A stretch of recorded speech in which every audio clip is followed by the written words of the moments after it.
Welcome back, everyone, to Arsenal Pass, episode 23. I'm Brendan Patrick, joined always by calling champion Hayden Dale. Hayden, how are you doing? I'm great, Brendan. How are you? Good. It's good. So episode 23 is a very special episode for us here at Arsenal Pass because actually it's our first set anniversary. Arsenal Pass started because Hayden and I wanted to give people a limited set review to use on pre-release weekend and during the Monarch limited season. Since then, we've done a bit more than set reviews, and Arsenal Pass has become more than we ever would have expected. This is all because of listeners like you. Both Hayden and I want to thank all of you for being with us on this amazing journey and making it all possible. So without further ado, we present the Tales of Aria limited set review. All right. Well, before we get into it, Brendan, we'll just have a bit of news as per usual on the podcast, but it was a stirring speech. And no, honestly, thank you to everyone. And I think we said this the other week that we started out as a limited podcast. Like that was kind of just the point, was just to be focused on limited, and it's grown to so much more. And you'll notice we've got video on today. That's because we're going to go through the set review. The cards will come up on the overlay, so you can see the cards as we talk about them. And if you're on the audio, just so you know that there is video as well available on YouTube. Before we jump into it, people I know have asked about Vegas, and we're gonna, I guess, have do a bit of a look at Vegas and a bit of a discussion. That's gonna happen next week. We wanted to make sure we got the set review, and obviously before the pre-release, so that everyone had some time to digest before heading into the pre-release. We also have a special guest coming on to join us next week. I think I can say this, Brendan, but we're gonna have the calling champion Tyler come and join us to discuss a bit, tell us about his experience, and really exciting. Just want to say a big congratulations to Tyler, and fantastic run on the weekend. Really impressive. First of all, top 8, and then to go the full way, taking out a Prism. And of course, want to make congratulations to Dante, our teammate, who finished up in 4th as well, made the semi-finals. And of course, to yourself, Brendan, for making day 2. Just a good all-round performance. Making day 2 and driving. Hey, Of course, pre-release this weekend as well, so good luck and enjoy to all those who are going along. Of course, we had the world premiere at the weekend in Vegas, which was awesome to sort of start seeing all these, I guess, stories about the limited format. Brendan, we've got a bit of an expert with Brendan today. He's played some limited, he's played some sealed, he did a draft side event. Draft, yeah. So a bit of experience to join us in terms of our set review this week, which is awesome. Yeah, anything else, Brendan, before we jump in? Anything you want to say? For sure. I just want to quickly note, because I know a lot of people have asked about it. In regards to the chain deck, the sideboard, all that good stuff, we will be releasing that very soon. We're going to be more focused on fundamentals. So the thing about the chain deck is we'll mostly talk about how we beat control. And this comes down to a lot of kind of math stuff and core concepts. So while we both probably believe that chain in its current iteration will not exist in the way you understand it in the Tales of Aria meta, there's still a lot of more complicated flesh and blood concepts that we employed on that deck that we thought were effective, and that you will be able to kind of extrapolate to other characters in the game. But yeah, also, and just a huge thank you to all the people that came up to me at Vegas. It means so much. I really can't put into words, and the experience was absolutely amazing, and I enjoyed meeting all of you. But Hayden, why don't you take us into the main topic? Yep. So I want to talk a bit about what the set of Tales of Aria looks like as we get into it. So we're following a pretty similar format to how we did our Monarch set review, is that we'll go through the commons and rares. We're going to discuss their impact on limited, what we think of these cards, how to best use them, how they fit into certain builds or decks. And then we'll give them a rating as well. So we do a bit of a rating scale, which we'll go through before we actually start. Wanted to also say as well, with, of course, 3 heroes this time around and the elements, so we don't have any generics outside of the equipment, so we have ordered it in a way that hopefully, makes sense and is really digestible in terms of going through some of the class-specific cards first and then the elements. But yeah, we'll dive into that. So Brendan, I want to talk about the rating scale. So we did this with Monarch as well. It's pretty similar again. We use an A through D rating scale, and we do have a few kind of like subgrades, I guess, as well. So if I talk about it, A's, these are the best cards. So these are cards that are often going to be like the focal point of your deck, or these are the cards you're going to want to draw every game. That are going to show you some power, help you, set up pivot turns. These are cards like, Refraction Bolters from Welcome to Wraith, Enlightened Strike, Crippling Crush, Hardened Cross Trap, Drone of Brutality, of course, we all know and love, Soul Reaping, and Via the Vanguard, also great examples from Monarch. They won't necessarily stand alone and, win you the game by themselves, but they will go a long way to setting up these really key turns in the game, or pushing, more power than you get from your average sort of C or B cards. Bs are your above average role players, so these are cards that are important to your overall strategy. So these could be like super synergistic cards that allow you to do powerful things. These could just be really efficient above rate cards as well. So some examples would be like Take Flight Red or Halo of Illumination from the last set. Although Halo of Illumination might even be close to an A, to be honest. That card did a lot of work in the last set. Warmonger's Recital at red is a really good example, I think. Gallantry Gold. Sink Below if we think about Welcome to Wraith, Snatch, Scar for a Scar, Goliath Gauntlets. And then Cs are your true role players. They'll make up most of your deck. They're going to be support plan overall, so there's going to be a mix of your resources and your power cards. And these usually be, able to help on defense. They'll be able to do something on attack, on offense, or they'll have a combination. These are cards like Ghostly Visit. If we think about Monarch, Smash a Big Tree, Cross the Line, Brandish Red comes to mind. Come to Fight if we look at Arcane Rising. So yeah. Those are those cards. These are cards you want to play as little of as possible, so this is pure filler, really. No real upside. These cards might just be used as a resource card. They might be used to defend, or they might be used to, give a small buff to an attack. But you generally don't want to be playing too many of these cards. These are things like Seek Horizon Yellow, or Frontline Scout, Memorial Ground, Outmuscle Yellow, Nimble Strike Blue, these sort of cards. And then we do have two other grades, which is we do give some cards a setup grade, and you might notice this a bit more in the set because this is a really synergistic base set. So we will, give certain cards a setup grade if the deck needs to be built around them, or if they need a lot of other cards to help support in order to enact. Just thinking about some of the examples like this could be something like, even Glisten to an extent. Tear Limb from Limb is a good example. The Moonwish and Sunkiss combo unlimited from Arcane Rising.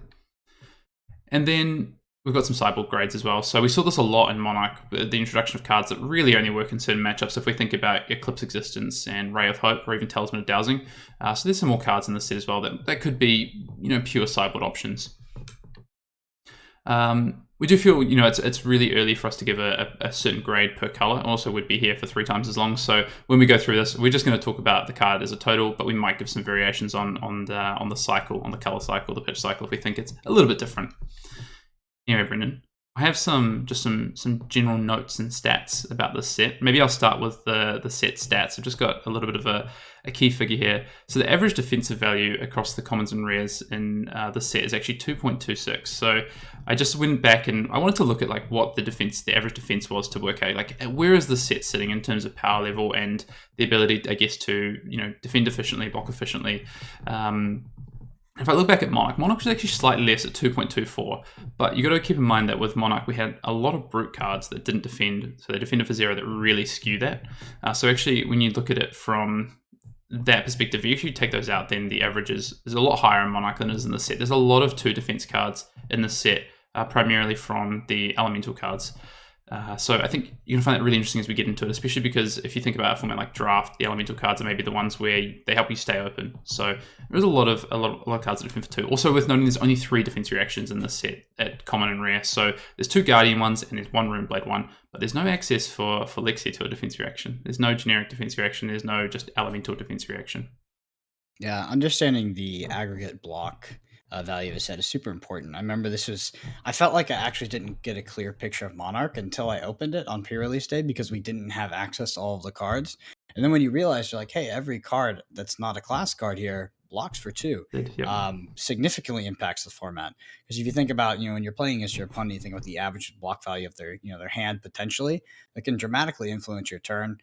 You're like, should I pump this for 5, or if I have the option to give it +3 and dominate, what's better? Sometimes maybe the +5 is better because they just simply couldn't block it with their entire hand anyway. But yeah, it's really interesting. And then we see that the average defense value is 2.26. So in Monarch, I see you have it here. It was actually 2.24, so just slightly higher. So very similar. And I actually think that's way more interesting in Tales of Aria. Tales of Aria is just so much more synergistic and so much more explosive than Monarch was. So yeah, it's something to keep in mind as you head into pre-release. Yeah, and also if you actually combine the defensive value, the average defense value with the equipment, it is actually lower because the equipment values in Monarch were higher. So we had Gallantry Gold, Aether, Ironweave. We had we had these equipment that did actually defend, whereas in the set, none of the equipment defend. They're all defense 0, so in the common and rare slots anyway. So that's really interesting to see. So especially in a format where what's really important in this set, and you'll notice as we go through it, there's a ton of on-hit effects.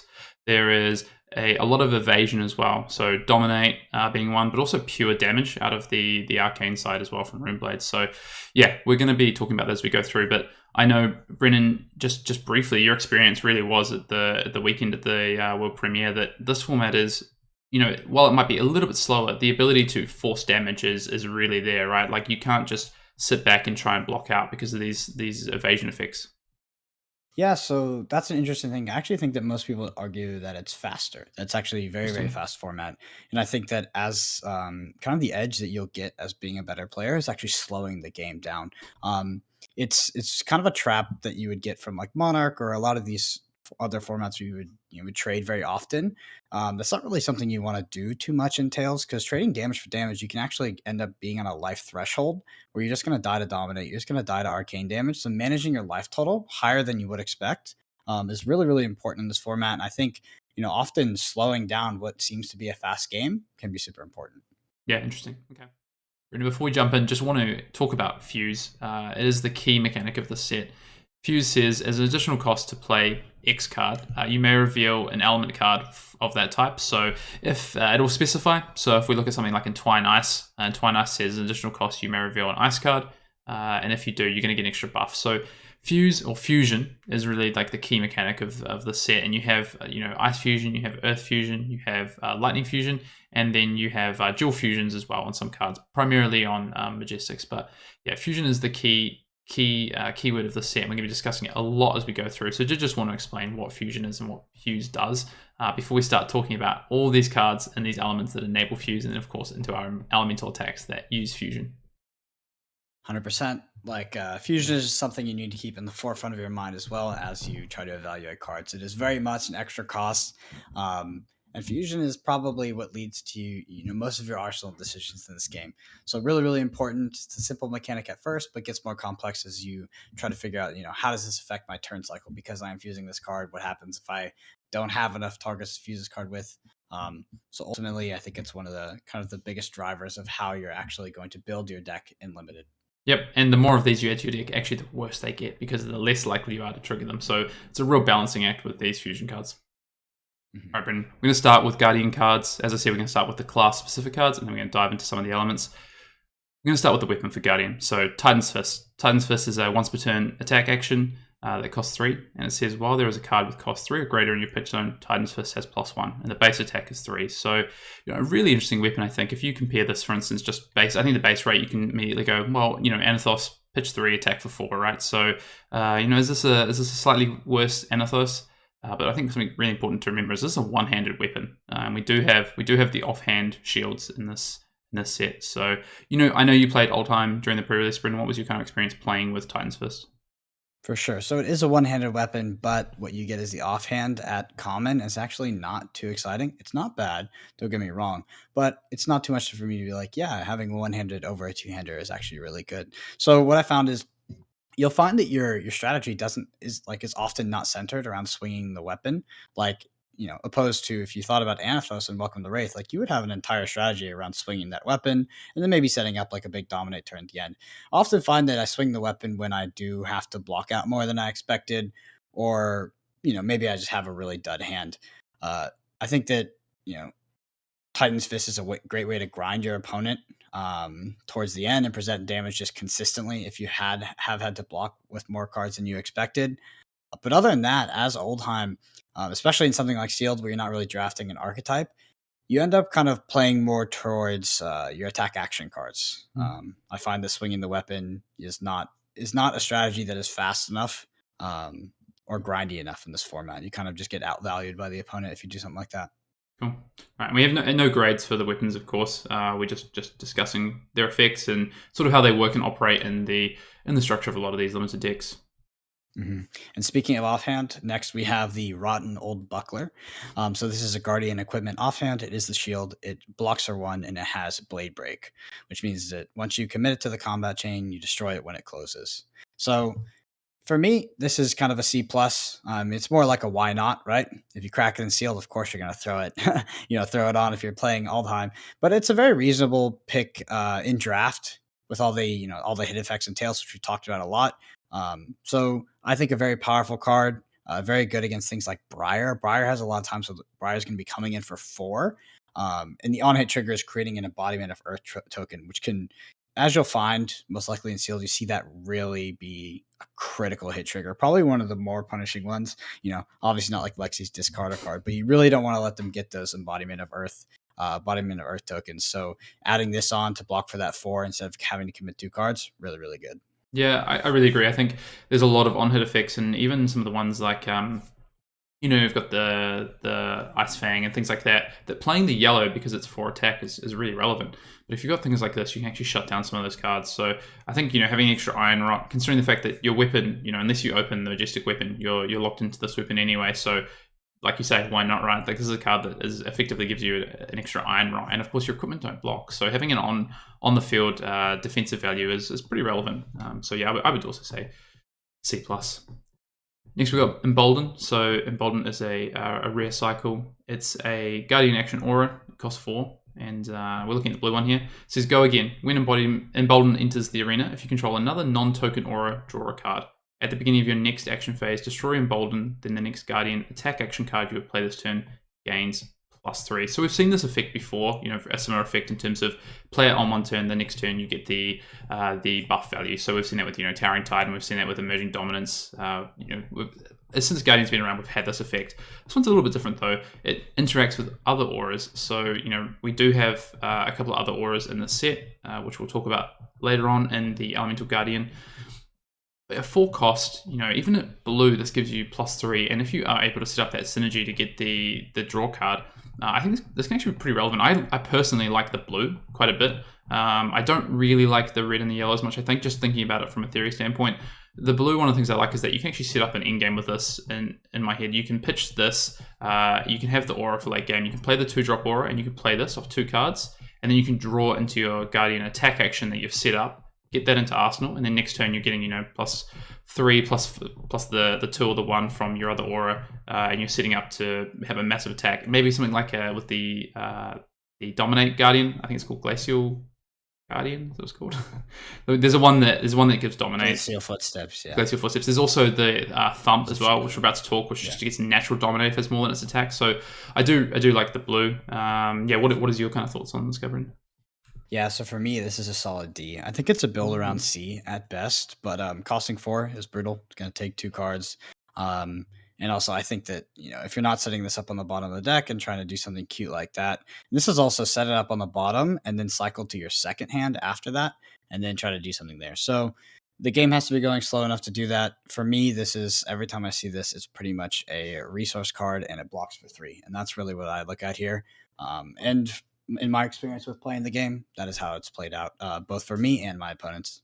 See your dog walking in the background there. I think, it's at the end of the day, like blue is a 3 defensive card that triggers your hammer, right? So I think the blue can't be worse than probably like a C-, but I can get around that as a build around card. So I'd probably be giving this a C for blue, I think, and then a C-, D, like a build around grade, like Brendan's given for the other colors. Yeah, it's really interesting. Just quickly to talk about like kind of like a macro concept in the set as well, is that we are used to seeing kind of blue block 3 like class cards. It's like, yeah, it's really good, just throw it in, it blocks for 3, it's a resource card. But it's weird because in Tales you actually open like 40 to 45 playable cards, it seems like, and you'll end up cutting like blue or just class cards that block 3 to get more earth cards or to get more ice cards in your deck, because they are effectively resource cards with fuse. Good point. Yeah, this is not an elemental card, so it's not going to help you with your fuse, which is, as we get onto some of these things later, is really important, especially if you're trying to splash across 2 elements and you're trying to trigger a number of effects. You might have to cut cards like this in order to fit, like an earth card that defends for 2 or an ice card that defends for 2. For sure. So next we have Thump. It's a common and it's a guardian action attack. We're looking at the red one here. It costs 4, it attacks for 6, and it blocks for 3, and it reads, while Thump's attack is greater than its base attack, it has Dominate. If it hits a hero, they discard a card. So for me, this is a C+ and a build around B. Like if you can get the buffs for this, it's really, really good. It's important to obviously note like the second part of that text. If it hits a hero, they discard a card. That's disruption. There's a lot of disruption in this set, but something like this is super, super powerful. There's a lot of pumps as well. Some that are like very, very powerful, +5, all this crazy stuff. But my favorite one is actually Cracker Jacks.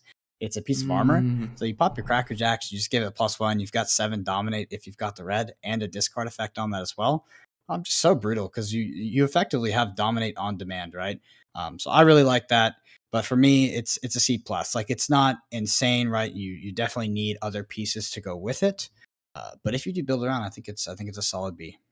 I had this at a C plus, but the more we've talked about this, and Cracker Jacks is something I hadn't thought about as well. There's a lot of pumps as well. There's like Icequake. There's the 2-cost Earth one, which works really well with this. For you pitch 2 blue, you play the the +4 or +5 from the Earth one. Play this. I haven't been able this a B minus. I think this card is almost always going to be good. You're always going to have pumps for it. 4 for 6 is a pretty average rate, but I think one of the things about this breakpoint as well is that you can pitch a relevant card to also help pay for this, and then cycle back through your deck. So 4 isn't always a downside when you're trying to set your deck up for late game, especially if you have some other things to do. So especially when you've got pumps in your deck. So I'm going to give this a B minus. Also I think the pumps, right? yeah, and I give to your point, like a build around. I think this could be a build around like B plus. So I'm going to say B minus though. We'll see. Very, very good. I mean, I will say that I did kind of ignore the second part of that text actually when I played it for like my first couple of games, where if it hits a hero, they discard a card. I kind of just read like it gets dominate for some reason. That discard is really because like if it didn't have they discard a card, this card would still be good in my mind. Like it would almost have a pretty similar rating, maybe just under like a subgrade, like get a B minus. But because of that, I mean, adding the disruption onto this, and like we talked about, if you do have something like Cracker Jacks, you literally have it on demand. Oof, it's a good card. Yep. I'm not gonna lie, I kind of missed that the first couple of times I read it as well. So, all right, we're moving now into the Ranger, the base Ranger cards. I'm going to start with Honing Hood. So, Honing Hood is a Ranger equipment hit. It has 0 defense value, as we talked about with these equipments, and it has an ability that's instant. Destroy Honing Hood. Return all cards in your arsenal to your hand. Then put a card from your hand face down into your arsenal. Brendan, I'm going to let you start with this one because to me, I think in face value, I don't really like this card. It doesn't seem like it's going to do much for me, but I think you have a few things to talk about this one. Yeah, so for sure. So for me, I can already see that our grades are quite different. For me, this is a C plus or B minus, because it feels really, really good. So like the way this actually plays out is you're gonna arsenal something like a lightning card is Lexi. Well, yeah, of course, it's Lexi. This is a Ranger equipment hood as Lexi. And then on the next turn, what you'll do is you'll use Lexi's ability, flip that lightning card. You'll get go again on your next attack. Then you'll play the hood, bring that card up into your hand, and then you'll put an arrow in arsenal. That arrow will have go again from using Lexi's ability. You play that arrow, then you activate Shiver. You add another arrow, hopefully one that has an on hit effect. Give it Dominate. Now you're double arrowing, which is like we talked. I don't know if obviously not in the set, but we talk about like Kano too, is like double spelling. Like double arrowing is kind of similar, right? If you're able to get that go again, maybe get 2 on hit effects, it's really what you want to be doing. And of course, this is not really competing with any other head pieces that you might be able to use. So for me, kind of like all upside if you can get it. I really like it. I actually think it's almost worth early picking. Maybe less so if you're like a full ice, you're drafting like a full ice Lexi, but especially in sealed or something like that, where you're usually going to be dual elements anyway. But yeah, I wouldn't discount, flipping using Lexi's ability to flip an ice card and creating a frostbite and then doing the hood as well. That's also very, very good. So yeah, for me, C plus, B minus here. Yeah, I think I was thinking about that last one primarily. Like, you fuse on your turn, you sit into Arsenal, your like kind of crappy fuse card that's like a blue or something. And then this allows you to basically get that back to hand after flipping it up to get the effect from Lexi. But I guess as well, the impact of actually just guaranteeing double arrow is really important. And there's not a lot of ways to do that in this deck, given that Shiver's a once per turn instance. So yeah, you know what? I've come up to a C plus. I think you've talked me around a little bit on that one, Brendan. For sure, Hayden. And I want to talk to you about another kind of macro concept in the set design is that you can see is that there's a lot of cards that help you clear bad arsenals, right? So a lot of stuff that lets you put your arsenal on your bottom of your deck or in some way manipulate your arsenal. The reason for that is like fuse and like inherently encourages you to arsenal bad cards, right? Like just arsenal the ice card that you've used to fuse. And you'll see a lot of cards in this set help you clear that arsenal. So it's definitely a concept, and cards like this really help you do that. It's so interesting. It's like a real contrast to Monarch, where Monarch really encouraged strong 5-card hands. So it really encouraged you to sandbag some really important effects in order to, grow big 5-card hands that could push a lot of damage. If you look at Bolton almost so many cards in Bolton did that, whether it was like your, Dust Path, whether it was Via the Vanguard, even in Prism, you had cards like this as well. There's just so many effects that did this. So whereas this is like, it encourages you to play 5-card hands, but not in the same way. Basically, it's encouraging you to Arsenal, but not necessarily play a 5-card hand. So it's really interesting. Awesome. So next we have Bolton Shot. This is a rare ranger action arrow attack. We're looking at the red one here. It costs 0. It attacks for 4 and defends for 3. And it says, while Bolton Shot's attack is greater than its base attack, it has go again. And if it hits, reload. So for me, this is a solid B. It feels kind of on the same power level. It might be B plus as well, but feels on the same power level to me as Take Flight and Monarch. Obviously, this is rare, so you don't get a lot. But I think if you ever open this in Ranger, you're probably playing it. Just the idea of being able to have an arrow that has go again, almost inherently, you do have to pump it, right? But Shiver can help you do that. And then if you hit, you reload, so you get another arrow into Arsenal, even if you're using Shiver's ability. Pretty much everything about this card is good. It also, like we said, it blocks for 3. So I'm a big fan of Bolton Shot, and it's not like, obviously it's kind of like a build around like B plus, kind of maybe even getting up to A minus. Amazing build around, but I don't think you have to build around for this to be a great card in your deck. So I'm a big fan of Bolton Shot. Yeah, I mean, I just think this is just a good, solid card. To me, it feels like one of the more important ways to enable your go wide turns into, this with just 1 Shiver activation is 5 with go again at red, or 4 with a yellow, which is also important because of the on-hit effect of the reload, right? So the yellow and the red I both really like. Blue I think is a little bit less exciting to me. That might be like a bit of a lower grade, but I would give this like a B, maybe even B plus. I think I'm going to stick with B now on the aggregate, but yeah, card seems like it's going to be really important to what Lexi wants to do, and also the fact that this is non-denominational. I'm going to say it's not lightning, it's not ice. It's actually, although it seems like it might be a little bit awkward in some instances, this doesn't require fuse, right? So there is a lot of effects that are powerful in Lexi, but they require fuse, whereas this is one that doesn't. So just a straight good card. 100%. Moving on, we've got a Ranger non-attack action in the form of Overflex. So Overflex is, again, non-attack action at Ranger. Costs 1 and says your next arrow attack this turn gains +4, has reload, and go again, and defends for 2. So we're looking at the red one here when we say +4, so yellow's +3, blue is +2. I've gone back and forth on this card. When I first read this card, I was like, oh, this card's going to be really strong, like really solid, with the buffs are really important. But actually, there's a lot of, like I think of a card like Icequake, for instance, which we'll get to in Ice. Like that's much more of a card that I want to play as a buff than something like Overflex, because that's not only is it an element card, it is an ice card, but also has an on-hit effect. This does have reload, which is important. Like there isn't a lot of good ways to reload in Lexi. So, if you are playing a more arrow-heavy strategy, or you're in like this kind of hybrid ice lightning arrow deck, or just maybe one or the other, I think a card like this is going to be important to you. I think this probably for me falls around at like a C plus for the blue and yellow. The red might be a C, and the reason I like the blue and yellow more as well is that the buff this gives for the on-hit effect to take to breakpoints. I don't think there's much difference between like a yellow and a red, for instance, to where your breakpoints are going to go. You still get the reload, you still get all the effects, but you can use it as a resource card early if needed. Yeah, it's interesting, the reload on this card. I played this card quite a few times because I drafted Lexi. I would actually choose to not use the reload ability, mostly because like the reason I'm using this is for the pump. Obviously, there's a lot of other pumps in the format, but I want to give that arrow to dominate, the arrow that I pumped. So, I will not choose to reload here. I will use Shiver, and then I'll play the arrow usually. So for me, this card is a C plus. This card goes up in value for me for quite a few reasons. As Lexi, you're likely to have a lot of opponents try to fatigue you because you don't have a weapon. This card can be crucial for closing out the game with a big dominate. On the other hand, this card is fantastic on the second cycle of the deck, and you can set up an arrow and have with a nasty on hit trigger. I actually think this is kind of cards like this is how you win the game as Lexi. A lot of people found during the world premiere that they were just losing and not having enough tax, and basically the definition of getting fatigued. Lexi does seem like it is a deck that you either have to draw really hot, get a lot of dominate, just kind of run your opponent down, or you do need to, in the classic Ranger fashion, stack a big kind of go tall turn and finish the game out. That's also why I think I like the yellow and reds as well, is that ability to stack the in-game a lot easier than if it's a red. Especially because there's actually, we'll talk about it, but there's not many ways to tuck cards in this format. There's the equipment, which we'll talk about when we get to it, but not a lot of ways to tuck cards to the bottom of your deck. For sure.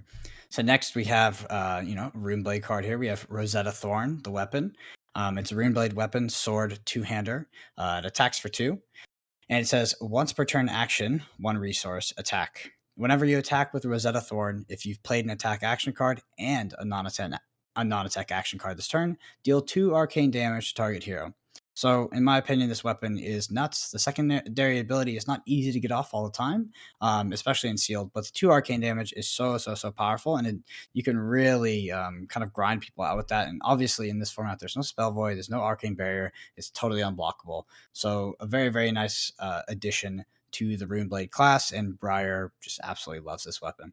Yeah, I don't traditionally like one-costed weapons because in most, I think, when you look at the game of Flesh and Blood, a lot of turn cycles you want to use your weapon for efficiency of winning a turn cycle. So whether that be like if I take like Romping Club for instance, it's 2 for 4, right?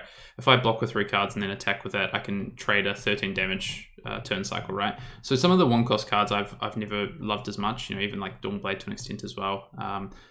But in the set, it's so synergistic, and the effect, like you talked about with turn cycles earlier, right? With old times weapon, you're not necessarily looking to just set up turn cycles with your weapon. You're actually looking to use that maybe as more of a tempo play late game, and it's not actually constructing cycles around your weapon purely. And this is kind of similar, right? Like this comes on having really good synergistic cards in your deck, and then basically just when you're attacking with this, you're probably doing it because you've set up the turn, right? You're coming in for 4 damage split over 2 sources, 2 of that being pure damage in the form of arcane that you can't defend. So yeah, I think this is really strong.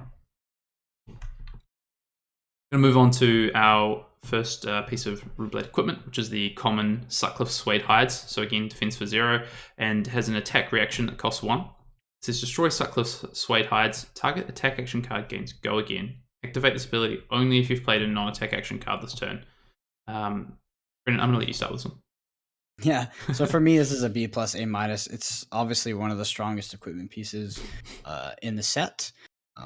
But like most equipment pieces, it's not really competing with a lot. So if you open it in sealed, of course you're going to play it. But what you need to ask yourself is this drawing me to Runeblade? Like if I open this, am I particularly drawn to play Briar because I open this? Like Refraction Bolters would be if you were playing Warrior and Welcome to Wraith. And I think so, yes. Because this is probably one of the best cards to help you make a ton of embodiment of earth tokens, which is really what you want to do as Briar. Obviously, Briar is based around arcane damage, non-attack actions, attack actions, but making those embodiment of earth tokens and having your non-attack actions block for 4 and sometimes even 5, which is just kind of how you do it. It's so good. Like that's really what can't be understated is the defense value of Briar when she does have those tokens. For me, is what makes the class, in my opinion, very good. Yeah. I actually compare this a little bit to Snapdragon Scalers, but it's very different. So Snapdragon Scalers you would often use to create some tempo plays off like low card hands. Like you might have a card like Wounding Blow that would attack for 4, and then you might have your weapon attack, and you could use a 2-card hand that could really swing some tempo back. This, on the other hand, really screams to me that you want to use this in like 4 or 5 card hands to set up really big turns that create, like you say, a number of embodiment tokens, embodiment of earth tokens. And the reason for that as well is this costs 1. So it is a cost, but if you're setting up the turn already, you're using these resources to play non-attack actions, to play an attack action. You can set up some really strong turns here. So I think this, like you say, is actively going to pull me into playing Briar, because I know that I have a way to set up a really strong win condition probably, which is always something that I'm looking at. So yeah, I was just gonna say grade wise, to be honest, I'd probably give this an A minus. I think if we talk about the grade, I think maybe B plus, but I think this card is really strong. I think it's going to pull me to the class, so I'm going to go A minus. Mm-hmm. And next we have Sigil of Suffering. This is a Runeblade defense reaction at rare. Looking at the red one here, it costs 0, defense for 3, and it says deal 1 arcane damage to the attacking hero. And says if you have dealt arcane damage this turn, Sigil of Suffering gains +1 defense. So in this format, in limited Tales of Aria, this will almost always be defending for 4 at red. Obviously, I think that they would have to have the legendary ice chest to be able to stop that. But for me, this is a B or B plus. I think that it is very color dependent. I like the red a lot more than I like the blue, because obviously blocking for 4 is kind of the key number in Flesh and Blood. But this card, in my opinion, is fantastic. There's a lot of dominate in the format. There's a lot of things that have on-hit triggers in the format. So both being able to defense react out of Arsenal or just block for 4 for 0, it's so good.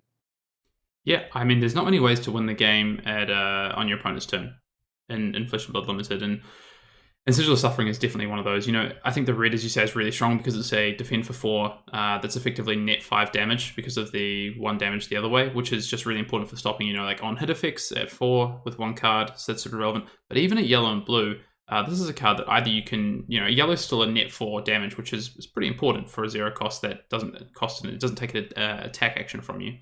A action point from you. But also, you can pitch the yellow and blue to an endgame. Your opponent has to consider this card. Like, it is...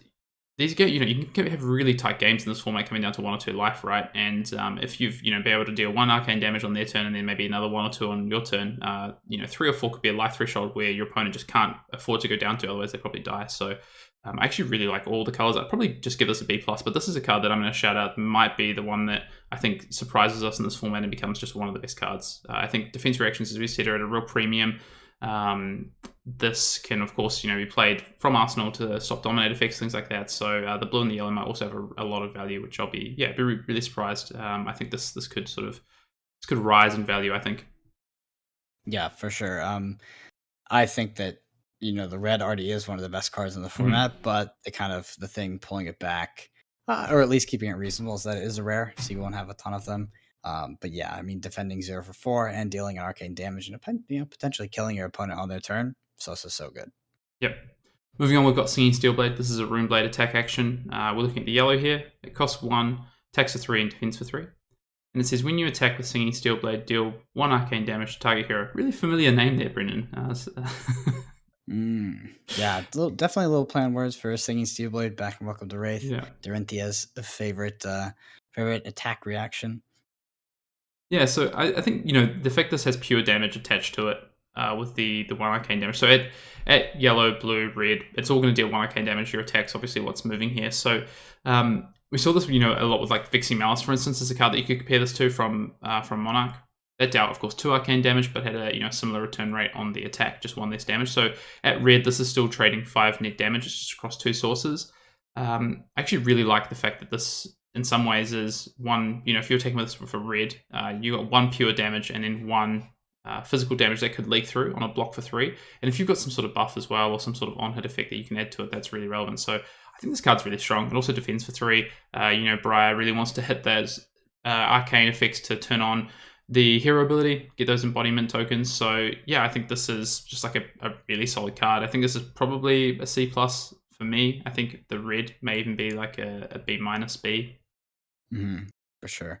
Important to note, I don't know if we've said it quite yet, but if you do attack with this, and let's say it leaks the 1 damages at red, and you hit with the arcane damage, you create 2 embodiment of her tokens. So that's what makes this so good. This card for me is a C+ or B. The red actually creeps up to like a B+, maybe low A-. Like, it is absolutely what you want to open when you open Briar. Like, it's so good because you're almost like, most turns when you attack with reds, obviously we're talking about the red here. When you talk with red Singing Steelblade, you are going to get 2 embodiment of earth tokens, which will make your non-attack actions block for 4. So yeah, probably one of the scarier cards that you have to face off against when you play against Briar. Yeah. So, and just to clarify, the joke is this is Singeing Steelblade, not Singing Steelblade, but it's it's very similar. I'm going to call it Singing Steelblade. I just know it. For sure. So next we have Plume of Evergrowth. It's an earth equipment head. It defends for 0. It's a common.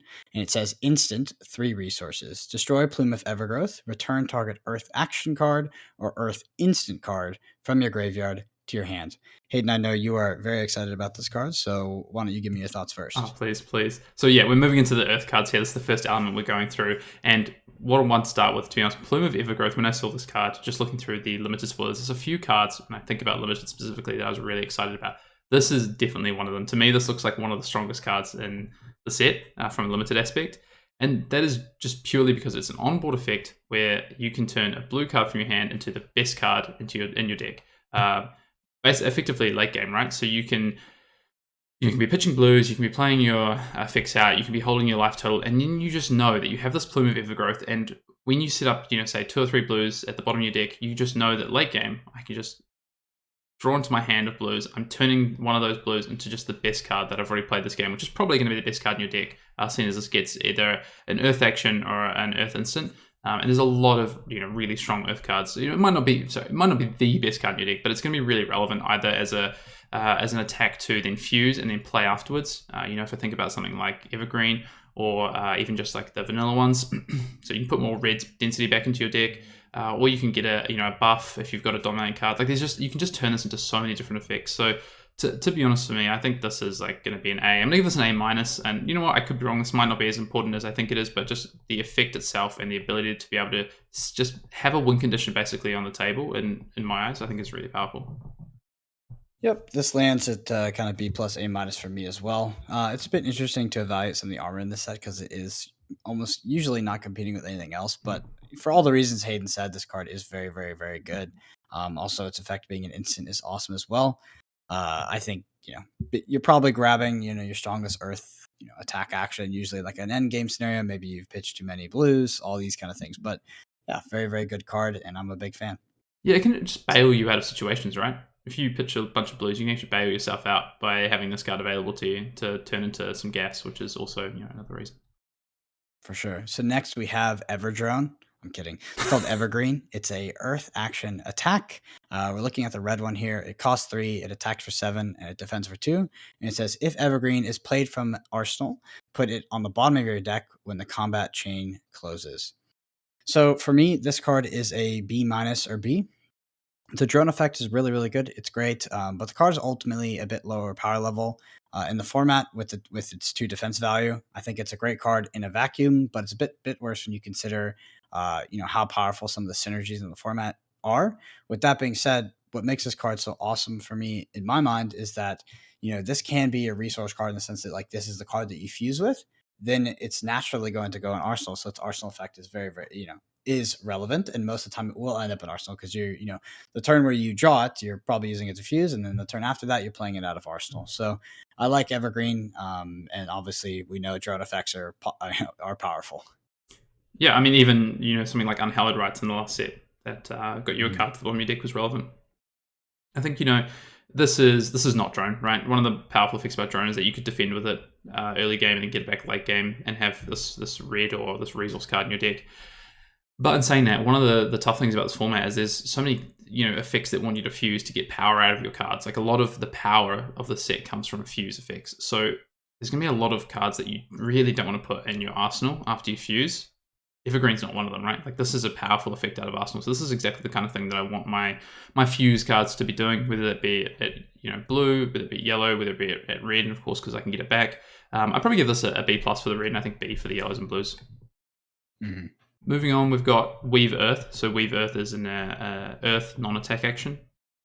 It says the next Earth or Elemental attack action card you play this turn gains +3 attack.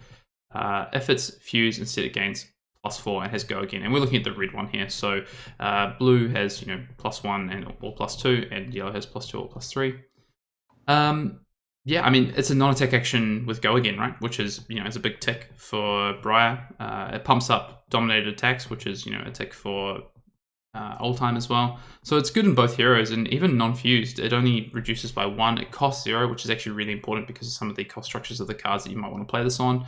And yeah, the effect that it just kind of has this upside of fuse. I feel like you're going to play this card a lot more often unfused than you are fused, but it does have this ability where if you just have the next card you play is going to be an Earth card or an elemental card, you get this ability to fuse. So I think it's pretty good. What's your rating? I would just give this. I think I'd give this a B minus. I think it does everything that you want it to do and has upside. Sweet. For me, this is a B. Like seeing this effect costing 0, and then it having it not being totally blanked if you don't fuse. So if you think about a card like Invigorate, it literally does nothing if you don't fuse.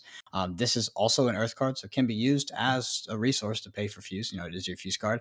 It also has benefit. The extra plus at red, the extra +4 if you fuse. The kind of the power ceiling on this is really, really high. And I would say that it's a B. There's a build around, and the power level of kind of the build around on this is the sky is kind of the limit in drafts. Like you can definitely do some degenerate stuff. That being said, this isn't your sealed pool. This is a great second cycle of the deck card, and I really love kind of getting this down at the bottom of your deck, setting up a hand where you have this with an Earth card that you're going to fuse, and yeah. I think it's a powerful card, so I'm going to be slightly ahead of you at a B. Cool. Next card is Summerwood Shelter. So Summerwood Shelter is a Earth instant. We're looking at the blue here, cost 0, and it says target defending Earth or Elemental action card gains +2 defense. So, yellow, we've got +3 defense. At red, we've got +4. Tell you what, I didn't really like Reinforce the Line, and I think this is a slightly better but more conditional Reinforce the Line. Of course, this only works on Earth or Elemental actions.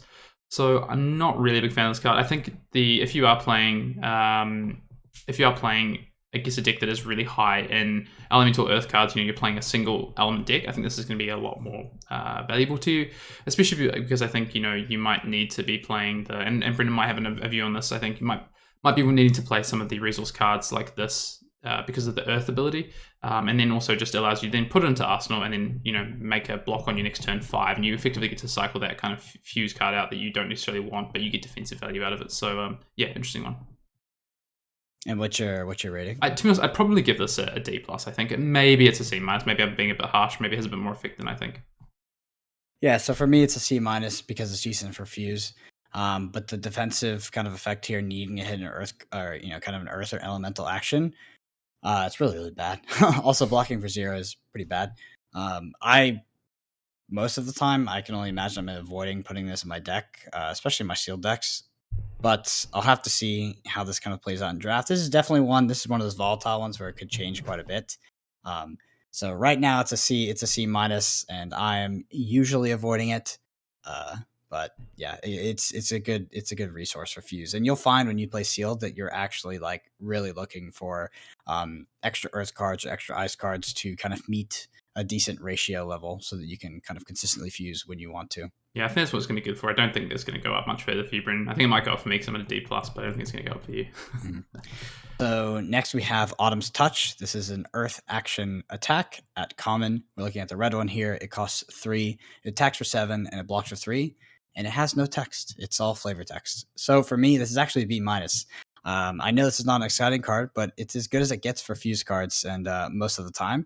And I actually love this card, Winter's Grasp, and the lightning one. I think it's like Heaven's Claws. If I'm playing Earth, I'm usually early picking this in draft because it's so safe. This is like, I think in draft, like these cards are actually so premium. A Earth card that blocks for 3 and comes in for a decent amount, whether that be 5 at blue, it's going to be a pretty decent blue, or 7 at red. Very good things, and it's such a safe pick early. And in sealed, like I think this is the bread and butter. Like I want more block 3s. I want the aggregate defensive value of my deck to go up. And things like Autumn's Touch, Winter's Grasp, this is how I do it while still having those fuse cards and being able to do the powerful things that this set, wants me to do. Yeah, these cards, as you said, they just do everything you need. And I think the full cycle in that regard probably sits around the same for me. I think probably I would give this a C+. I think to get to a B, I think for me it needs to be able to have a bit of a higher ceiling, and I don't think this card has, like, its ceiling and its floor are basically the same, to be honest. They're very similar. But in saying that, like you say, in draft, for instance, I think this card goes up in value because I think you actually actively want to pick these cards early. It leaves you open, as you say, but it does everything that you might need to do, regardless if you be Old Time or you be Briar, which I think is really important. So yeah, I'll probably land on a C+ there. Next, Brendan, we've got Break Ground. So Break Ground is another Earth attack action. We're looking at the blue one here. It costs 3 and attacks for 5, so yellow 6, red 7, and defense for 2. And it says, when you attack with Break Ground, you may put a card from your arsenal on the bottom of your deck. If you do, draw a card. So another one of these effects that allows you to get rid of, poor, I guess, arsenal cards from Fuse that you've used, and turn it into another card, which is actually really relevant. This is, this is one way to tuck, which we haven't really seen, to tuck cards to the bottom of your deck. So Break Ground's, quite interesting. I think the buff isn't worth the defensive downside. Personally, I think that 2 defenses is really going to be relevant. And it does cost 3, so it just costs you a 4 blue. Yeah, I think the upside really of that, putting that fuse card at the bottom, I think you can't underrate that, but I think this just sits at like a C-, maybe C for me.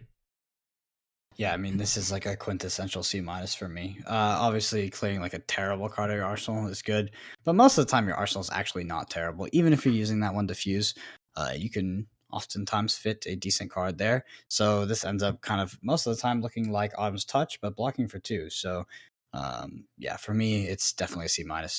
Yeah. So next we have, is this Burgeoning? Is that how you say it? Burgeoning. So it's an Earth action attack at common. We're looking at the red one here. It costs 2, attacks for 6, blocks for 2, and it says if Burgeoning has been played from your arsenal, it gains +1 attack. So this for me is a C minus or a D.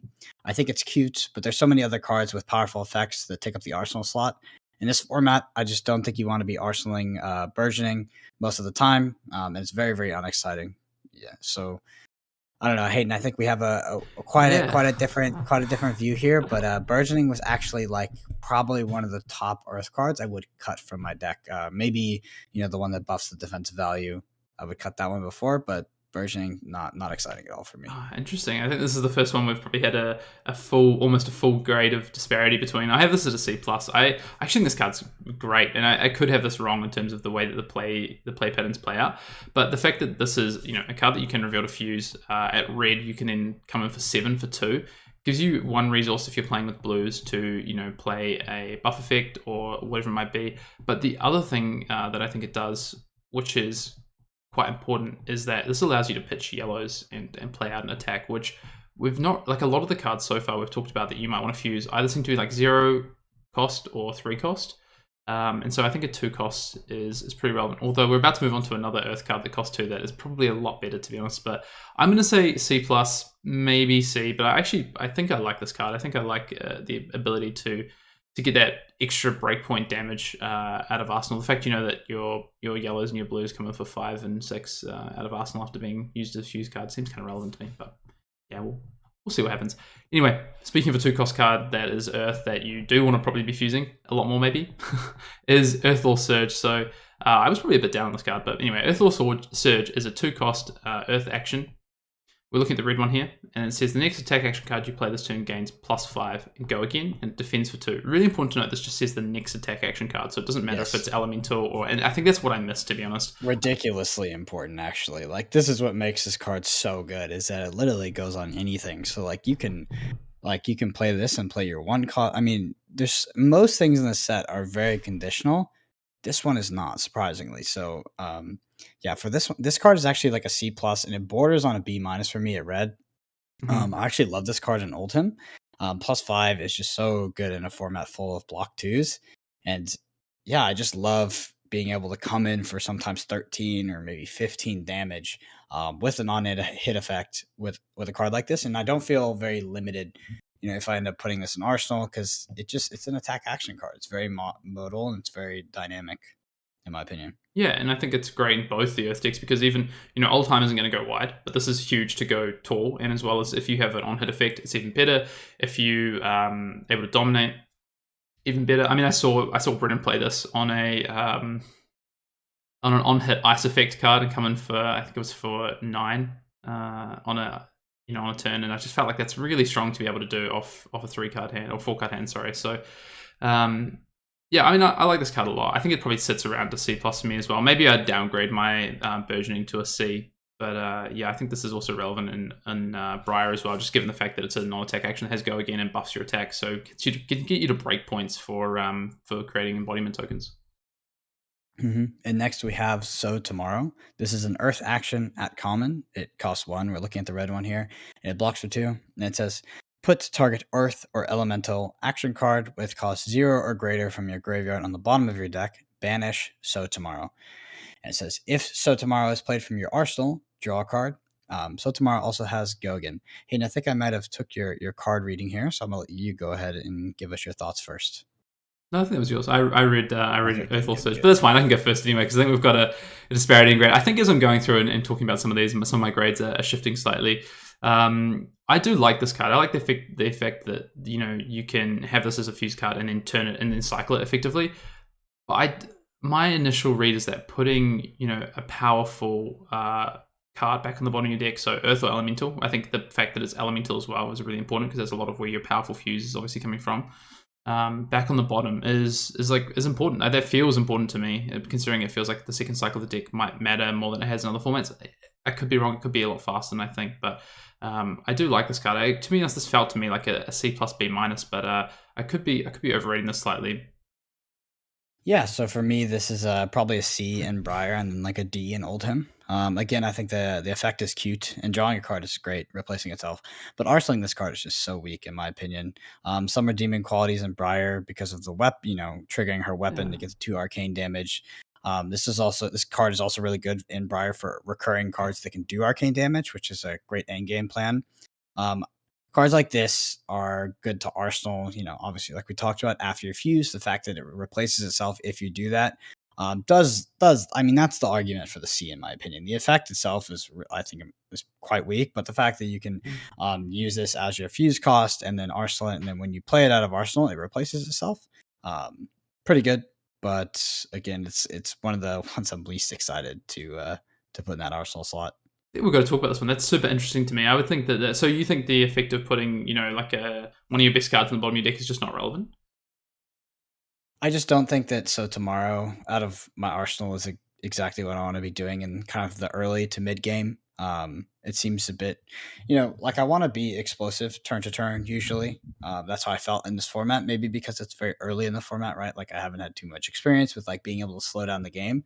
But what I found in the world premiere and sealed is that the games were, a lot of people were coming in with powerful stuff every single turn. And So Tomorrow probably just wouldn't be getting me excited. Whereas like if I had, like we just talked about, like an Earthborn Surge in that Arsenal slot, that'd be much preferred. Yeah, I get Earth or Surge, but like if I can give a bit of a play pattern here, right, is that you set something like, I don't know, an Autumn's Touch into your arsenal, right, after you fuse, and then you draw into a powerful hand that has an elemental card, which is your power cards, right? So maybe it's a Guardian elemental card, or it's a Briar elemental card that has a fuse effect. If your Earth card is in your arsenal, it means that you're kind of committed to playing that, right? Like it's really hard for you to have this play pattern where you go, okay, well, I don't want to block this turn or I want to block with one card because I want to play out this really powerful card in my hand.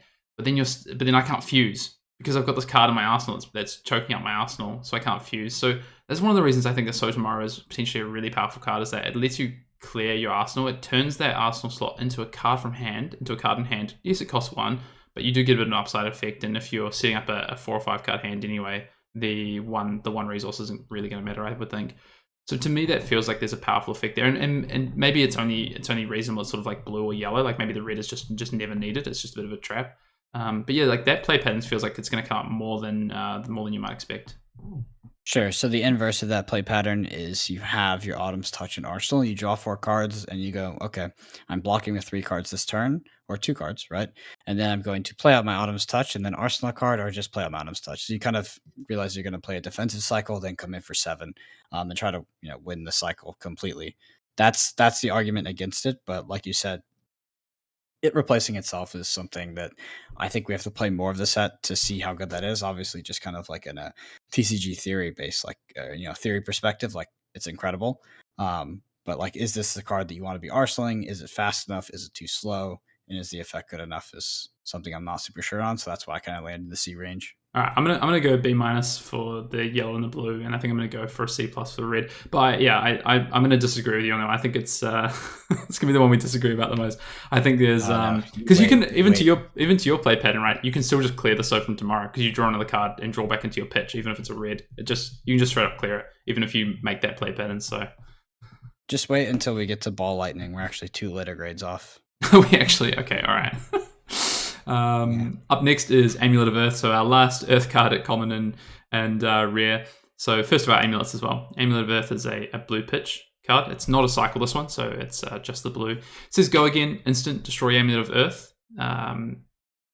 Sorry, I should say it's an item. Very important, it's an item. So it says go again, and it has an effect. Instant, destroy Amulet of Earth. Attack action cards you control gain +1 and +1, so +1 attack, +1 defense this turn. Activate this ability only if you've Earth fused this turn, and it does not defend. So, an onboard effectively, you can get this to play early, and then when you do Earth fuse, you can, of course, buff attacks for the turn.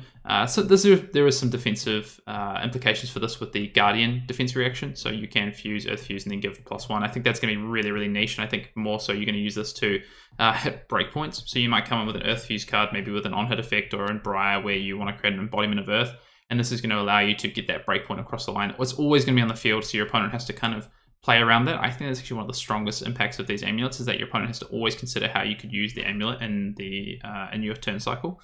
So yeah, I think this actually is probably, I think this might be the weakest of the 3, Brendan. I'm not sure what your thoughts are, but I'd probably give this a C. I agree that I think this is the weakest of the 3. For me, this is like a C- or a C. I think the instant speed is the redeeming quality here. Um, but I'd probably play one as a resource to fuse, or like another Earth card to fuse with. But most of the time, this +1 is not too crazy. But again, it's one of those things where I think that this could be a bit variable as we play the more play more of the set and realize like how powerful getting that pump is, or getting that extra defensive value. But at face value, like this kind of pales in comparison to something like the Ice Amulet. Mm-hmm. Cool. And speaking of ice amulet, should we move on to ice? Yeah, so next we have Coat of Frost. This is an ice equipment chest at common. It defends for 0, and it says action. Destroy Coat of Frost. Create a Frostbite token under target hero's control. Go again. Yeah, so Coat of Frost for me is a C+. Creating a Frostbite on demand is really, really good. And that also kind of plays out like, if we talk about like competitive limited games where you're coming down to the wire, at least in Monarch, it was all about pivot turns, right? Like you would try to have enough of a life buffer to pull off your pivot turn, and defend probably as least as possible to play that 5 card hand. Well, imagine if we were in Monarch, well, which we're not, but imagine if you could pop something just on your turn and just be like, okay, add an additional resource to your pivot turn. Like it can be so devastating. So I think this card is actually incredibly powerful. So C plus, maybe getting up to that B minus, but just being able to kind of do this, if you when your opponent's going to try to go off, can just totally screw up all their math, and they kind of have to always think about it. So Mhm. really tough card to deal with. Yeah, I would say the one thing is that's really key to note is this is an action, not an instant. So if you are, say, playing an attack on your turn, you would need to make the decision before you play the attack to give them the frostbite token, which is going to give them a lot of information, right? So say you decide to create the frostbite token and you come in with a big attack. Well, they might be more inclined to just commit their cards to the block and just kind of take next turn off. But that's not a bad thing, right? Like that can actually help you swing tempo, help you swing momentum. You can also inversely use this on a turn where you're coming in with a reasonably weak turn, but you can actually make sure that they can't pivot by creating this frost token first, come in with a reasonably like average turn, but you would make sure that because of the cost impact, they're probably not going to be able to pivot. So I think this card has like a lot of play to it from both sides of the table, where both players can sort of interpret this card and play structures around it. So yeah, I would land on a C plus as well. I think you're if you're sitting in ice, you're probably gonna want this card. Next, we've got Frostfang, which has been one of my favorite cards from the previous season. I think the art's cool. I think the flavor of it's cool. I think the effect is really cool, and this is one of the first disruptive effects we saw. It's a ice action attack. So we're looking at the yellow one here. Costs 2 and attacks for 4, defense for 2. It says if Frostfang hits a hero, they discard a card unless they pay 2. And so the red, yellow, blue all have that same effect. It's just the attack value that's going to change.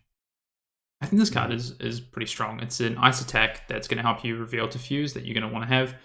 It has a really relevant on-hit effect, so playing this in conjunction with pumps and things like that as well is also going to be really strong. The pay 2 or discard I think is really important, because if it was pay 1, for instance, you would often just see people, actually pitching a red card and setting that up for late game. Like that's actually kind of not necessarily that big a downside, right? I pitch this red stuff for late game. But paying 2 means they're going to have to probably pitch a resource card, which is not what they want to be at. They want to be at probably setting that resource card up for next turn, or using it to pay for stuff. So I really like the 2 cost on this. I think probably I land at like a C plus.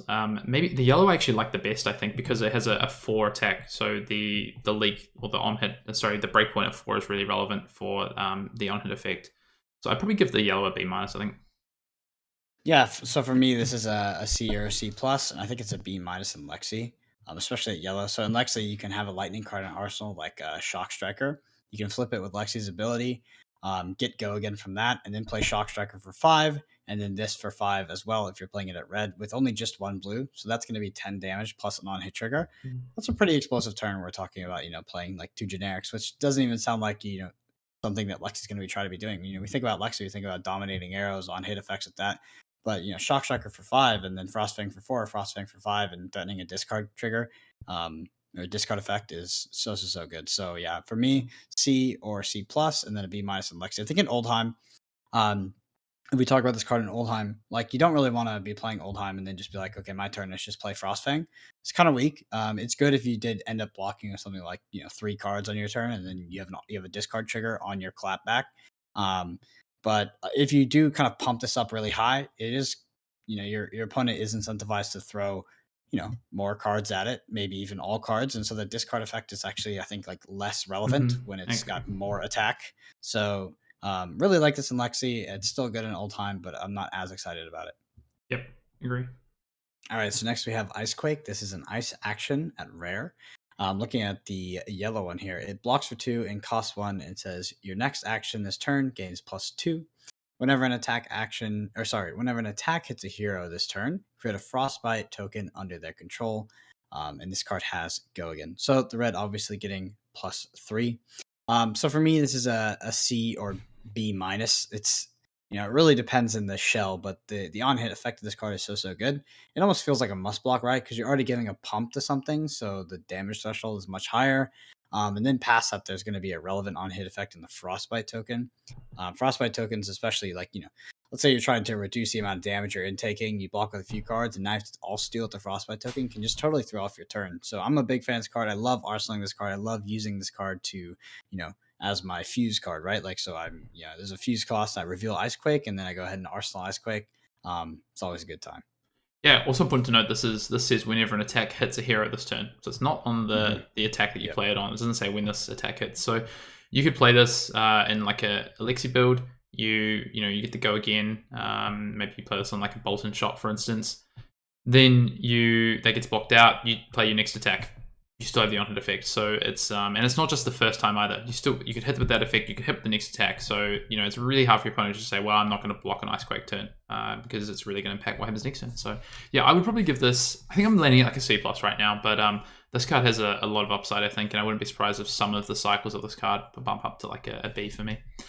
Next, we've got Weave Ice. Weave Ice is a ice action card, so a non-attack action. We're looking at the blue one here.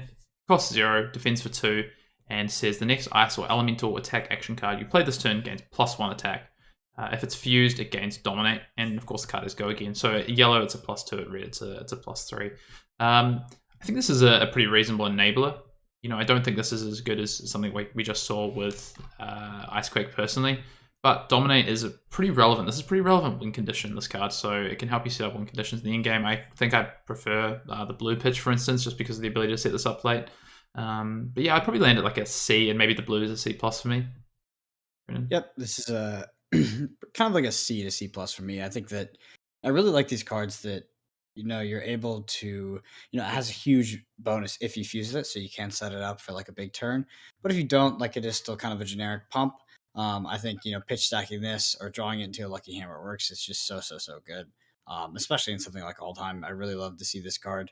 And yeah, I remember looking at it while I was drafting, and it was definitely one of the ones that gave me the most thought. So Weave Ice for me is a very good card. C+ or probably creeping up to B- sometimes. Yeah, it's not inherently like, I think that a lot of these cards require a bit of like setup, right? In terms of at red, it's just +3, which is it's like a nimblism kind of effect, which you're kind of just like it's okay.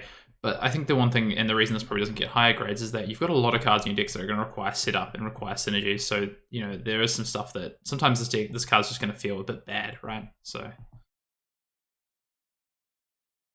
Yep, and next we have Icy Encounter. This is an ice action attack at common. We're looking at the red one here. It costs 2. It attacks for 6, and it blocks for 2. It says, if Icy Encounter hits a hero, create a frostbite token under their control. So for me, this is actually a C+, even though it blocks for 2 and only comes in for 6 at red. Actually kind of like the yellow and blue a bit more. The on-hit here is just so punishing. If you do have a turn where you kind of take, your opponent's turn cycle off, you block with, a few cards to reduce damage, and then you come with Icy Encounter, they can't really just like play a 5-card hand into you. They usually have to try to block this or do something about it, or just change away the way they're playing the next turn cycle because of the frostbite token. So I really like this card, and what adds to its power level is that it is a target for fuse. So something requires ice fusion, you reveal this, you put it in arsenal, and that next turn you can have that on hit effect with the frostbite token. So I like Icy Encounter. What about you, Hayden? Yeah, I'm a big fan. I think one of the things I think about I agree with everything you just said. The one thing I'd add on to that as well is one of the things I think about with, I guess, turn cycles and structures with this format is that, you've got something like the Icy Encounter. So say you fuse and reveal this card, and then you put this into Arsenal. If you're coming with a big attack, it's really likely that your opponent's probably going to try and block it out, and this is like a dominate effect. So if we say that happens, then I'm thinking about my fuse cards. What's their impact on the next turn if I have a 4 or 5 card hand? And something like this, it kind of has a bit of a similar problem, I guess, with what I talked about with like Autumn's Touch, where if you have a 5-card hand, unless you have pumps or ways to give go again, these cards can be a little bit awkward to play out from your arsenal. But this one in particular, the fact it has like an on-hit effect means that your opponent can't just do the other kind of structure, which is they take your big turn and they try and come back, because you can block out with 3 cards and then just pitch and come in with this, and you get to swing the tempo back in some way because of the on-hit effect. They can't just continue to try and hold the tempo, which is really important. So yeah, I'm a big fan of these attack actions that have on-hit effects, I think, because of the ability to do this, just like Ice Fang as well. But I think this one probably even more so, to be honest. Next up, we've got Winter's Grasp. Winter's Grasp is our vanilla ice attack action, like Autumn's Touch from Earth. It's a 2-cost attack that defends for 3. We're looking at the blue card here, attacks for 4. And yeah, that's it. It just has some flavor text. So I think I would just have this in line with the other ones, I think, with Autumn Touch as well. So I think I've been giving these a C+. Brendan, I think you've had these at slightly higher. These are a B minus for me. I love these cards. Like, they're so good. It's like the creme de la creme of fuse targets for me. I just love having the option to block for 3 and also having a fuse target. Block for 3 is really important in this format, especially if you're facing off against something like Briar, where if they hit you, they're going to be creating that embodiment of Earth token. So Winter's Grasp, Heaven's Claws, I think it is, and Autumn's Touch. I just really, really like these cards. Yep, I think the only thing that kind of doesn't quite get me there is the same thing I just said with the Icy Encounter. The fact that if you are then playing a 5-card hand next turn with this in Arsenal, it can be a bit awkward, especially if you're trying to fuse. But otherwise, defend for 3 is huge, which is really important.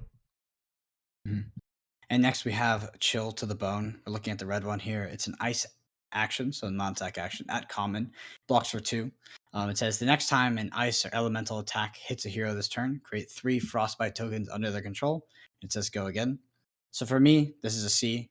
It's good, but most of the time, this is pretty much you're gonna make them block. They aren't gonna take damage from it, so it is a good way to kind of force 2 cards, force 3 cards, something like this. And I actually like putting this in Arsenal most of the time. I have had some bad beats with it in terms of like when I played Oldhim. I would fuse with this card, put it in Arsenal, and then I didn't draw an attack action. But that's just kind of an Oldhim thing sometimes. But other than that, like I really like if you create more than 1 frostbite token under your opponent's control, it's really, really bad for them. Can usually kind of like almost blank their turn. Yeah. Yeah, I to be honest, I'm going to give this a C. I think I was a bit higher on it, but as we've talked through this set, I might even think this is a C minus, to be honest. The more non-attack actions you have in your deck, the more that these can cost you, right? And as much as I think I've said so far, pretty obviously, that I'm a fan of putting some non-attack actions into your arsenal with Fuse because they're a lot easier to play on big hands. There's a limit to that, right? And this one doesn't give you a buff. It does give you the on-hit effect, but effectively, what that can just mean ends up happening is that your opponent gets a more efficient block, a more efficient defensive turn. So I'm not as big a fan of this card. I think I'm probably going to land on C minus, to be honest, Brendan. Yeah, makes sense to me because the same thing, like you said, like it just makes the block more efficient. Yeah. Which is funny to say. Next up, we've got Polar Blast, which is another ice non-attack action. This one costs 1, and we're looking at the red card here, defense for 2. It says that target opposing hero may pay 3 resources. If they don't, your next attack this turn gains Dominate. And it says if Polar Blast is played from Arsenal, draw a card, go again. I think just, again, we're talking about non-attack actions. We're talking about non-attack actions that have ice and are effective from Arsenal. This, for instance, is a lot better than, in my eyes, Chill to the Bone. Especially, because if your opponent does want to block out the attack for whatever reason, they do have to pay 3 resources. They're already taking a card from their hand and then they're blocking out. I think the fact that this doesn't give any sort of other buff, so if they just don't care about the attack, this doesn't really impact them that much. Like Dominate, if they don't care about the attack, Dominate doesn't help anymore. But the fact that this is a card that cycles from Arsenal like so does as well, means that I think this card is pretty reasonable. I'd probably say I think this is like a C plus build around, maybe a B minus build around because of the, like if you have more on-hit effects that are going to be really relevant, especially into the late game of this card, I think it's better. And just bear in mind, the yellow is pay 2 resources, the blue is pay 1 resource, so they do diminish in the resources your opponent has to play. But yeah, I think I'd probably say this is like a C plus build around, otherwise maybe a C minus. Yep, for me this is like a straight C, but also kind of like a C plus in the right deck. Like I really like this in Oldhim when I played him, or Oldhim. I don't know. I'm not sure if I'm saying his name correct. I love the replacement effect, like drawing the card. And I found like every time I played this card, when I was playing something like Oldhim, mostly because like a lot of my decks are very tall, my opponent would always pay for it, especially if they had the blue. But yeah, I think it's very, very strong, and I think I kind of looked at this card as essentially like, replace itself, but also like strip a card out of the opponent's hand. All this that's probably not the same in Lexi, but in Lexi if they decide to ignore it, you have a lot of arrows with on hit effects that are going to make them discard or pay and like all this kind of stuff. So for me, I like this way more than So Tomorrow. Um, Yeah. but yeah, I think it's a solid card and a solid target to fuse with and pay that resource. Interesting. I think I still like So Tomorrow a bit more, but one thing I did just sort of forget about is the fact that when you play this, your opponent doesn't know what attack you're going to play next. So Mhm. there is a bit of a judgment call about how they pay for this. But similar to So Tomorrow, I think I like the blue and the yellow better than the red. So next we have Winter's Bite. This is a ice action, so non-attack action at common. We're looking at the red one here. It blocks for 2, and it says target hero discards a card unless they pay 3 resources, and has go again. So for me, this is a C plus. I actually like freaking love this card. Play this card, you're always gonna get a card out of hand. You're either going wide or going tall. I don't really like it with a dominated attack for obvious reasons. Just kind of makes things more efficient for your opponent. And I also don't really like this at blue. So if you have this at blue, it says target hero discards a card unless they pay 1. Um, like we talked about kind of earlier in this podcast, is that can sometimes encourage your opponent to make the right decision, which is Yeah. pitching a power card to the bottom of their deck and makes the second cycle a bit harder to play. So for me, I prefer to play this at red and yellow. Yeah, I like that this can mess with turn cycles. Again, this card costs 0. I don't know if we said that, it costs 0. Mhm. I like this can mess with turn cycles, but at the end of the day, this costs a card to get a card from your opponent, right? So, and if it's a blue, for instance, and it's just 1 cost, they get to choose any of the cards in their hand to trade for this card. So I think this card is only really any good, personally, out of Arsenal when you've used it to fuse. If you're just playing this on your turn to trade a card, I'm not that excited about it unless you're disrupting a turn cycle your opponent's trying to set up. So that's when that can have some ability. Maybe they want to come back at you with a 4 or 5 card hand, or you have an on-hit effect, so they really want to block with 1 or 2 cards. And then this is effectively taking another card from their hand and ruining their turn cycle. But I think for me, this is like a C, might even be a C minus. I'm not a massive fan of this card. I wouldn't want too many in my deck. But I know Brendan likes it. I Definitely. could be wrong. Yeah, if having more than one is way worse in my opinion than kind of like the first one. And it defends for 2, right? Like all these non-attack actions in ice and all the non-attack actions anyway defend for 2. So it is like a big cost. And I think if I'm choosing the ones I want, like Ice Quake and things like that, are cards I want more of. Whereas, Winter's Bite, especially in the right matchups, I probably do want 1, but it's going to be probably most likely on my second cycle where I want to see it. So yeah, I think I'm going to land on C minus here. And you said C plus, didn't you, Brendan? Mm-hmm. Cool. Last card we've got from the ice is, of course, the Ice Amulet. So Amulet of Ice. Again, blue pitch, cost 0, is an ice action item. It says go again, and effect is instant. Destroy Amulet of Ice. Target hero discards a card unless they pay 2 resources. Activate this ability only if you have Ice Fuse this turn. I really like this one. I think it might be the best one. I think the disruptive effect is massive. The fact that you get to have this on the board, effectively, like what you're doing is you're putting a card on the board for later in the game that allows you to trade from a card from your opponent's side. So you get to set up like a disparity of cards for no, it doesn't cost you anything later in the game, effectively, because you've already set this up. So the cost is up front, but later on in the game, it's going to be a really powerful effect. Of course, you do have to Ice Fuse, but in the decks where you're playing this, like that's not going to be that difficult to do. The downside is, of course, the Ice Fuse. It does require that setup on that turn. And also the fact that it doesn't defend. It does pitch for blue, and it is instant speed, the effect. So you can do this at the end of your turn to ruin opponents. Maybe they don't block because they want to keep their hand, and you've Ice Fuse this turn. You go, all right, I'm popping this. I'm going to take this, take a card from the hand, so they can't swing back at me for as much and try and create a pivot turn. So I'd probably give this a B minus, maybe even a B. For me, this is B minus as well for all the exact same reasons. And it's funny that you mentioned that because that was going to be my example. That's the exact same happened. I actually played a blue Guardian attack that I Ice Fused. Didn't have too relevant on hit trigger, and my opponent just decided not block. They were kind of gearing up for a pivot turn, and then before the end of my turn, I just popped Amulet of Ice, took a card out of the hand, totally dismantled the entire plan. I like that, and you know me, Brendan. Messing with people's pivot turns is one of my favorite things to do. So I'm big on board. Should we move on to lightning? Yeah, so on to our final element here. So we're on to lightning. Our first card is Flash. It's a lightning action, so non-attack action at rare. Look at the red one here. It blocks for 2, costs 0. It says the next action card you play this turn with cost 0 or greater gains go again, and this card itself has go again. Keep this in mind that the yellow is cost 1 or greater, and then the blue will be cost 2 or greater. So for me, this is a B or B plus. I really like this card in Briar. It's pretty decent in Lexi as well. Obviously, it's just rare, but yeah, I mean, if you look at it something like Briar, it's like kind of like exactly what you want to be doing, like getting go again, and inherently having go again on your non-attack action. So I'm a big fan of the card. I think it's very, very powerful. That being said, it is a rare, so you're not going to be able to get as many as you want. Yeah, I mean, if I could have a ton of these, I would. I think this is.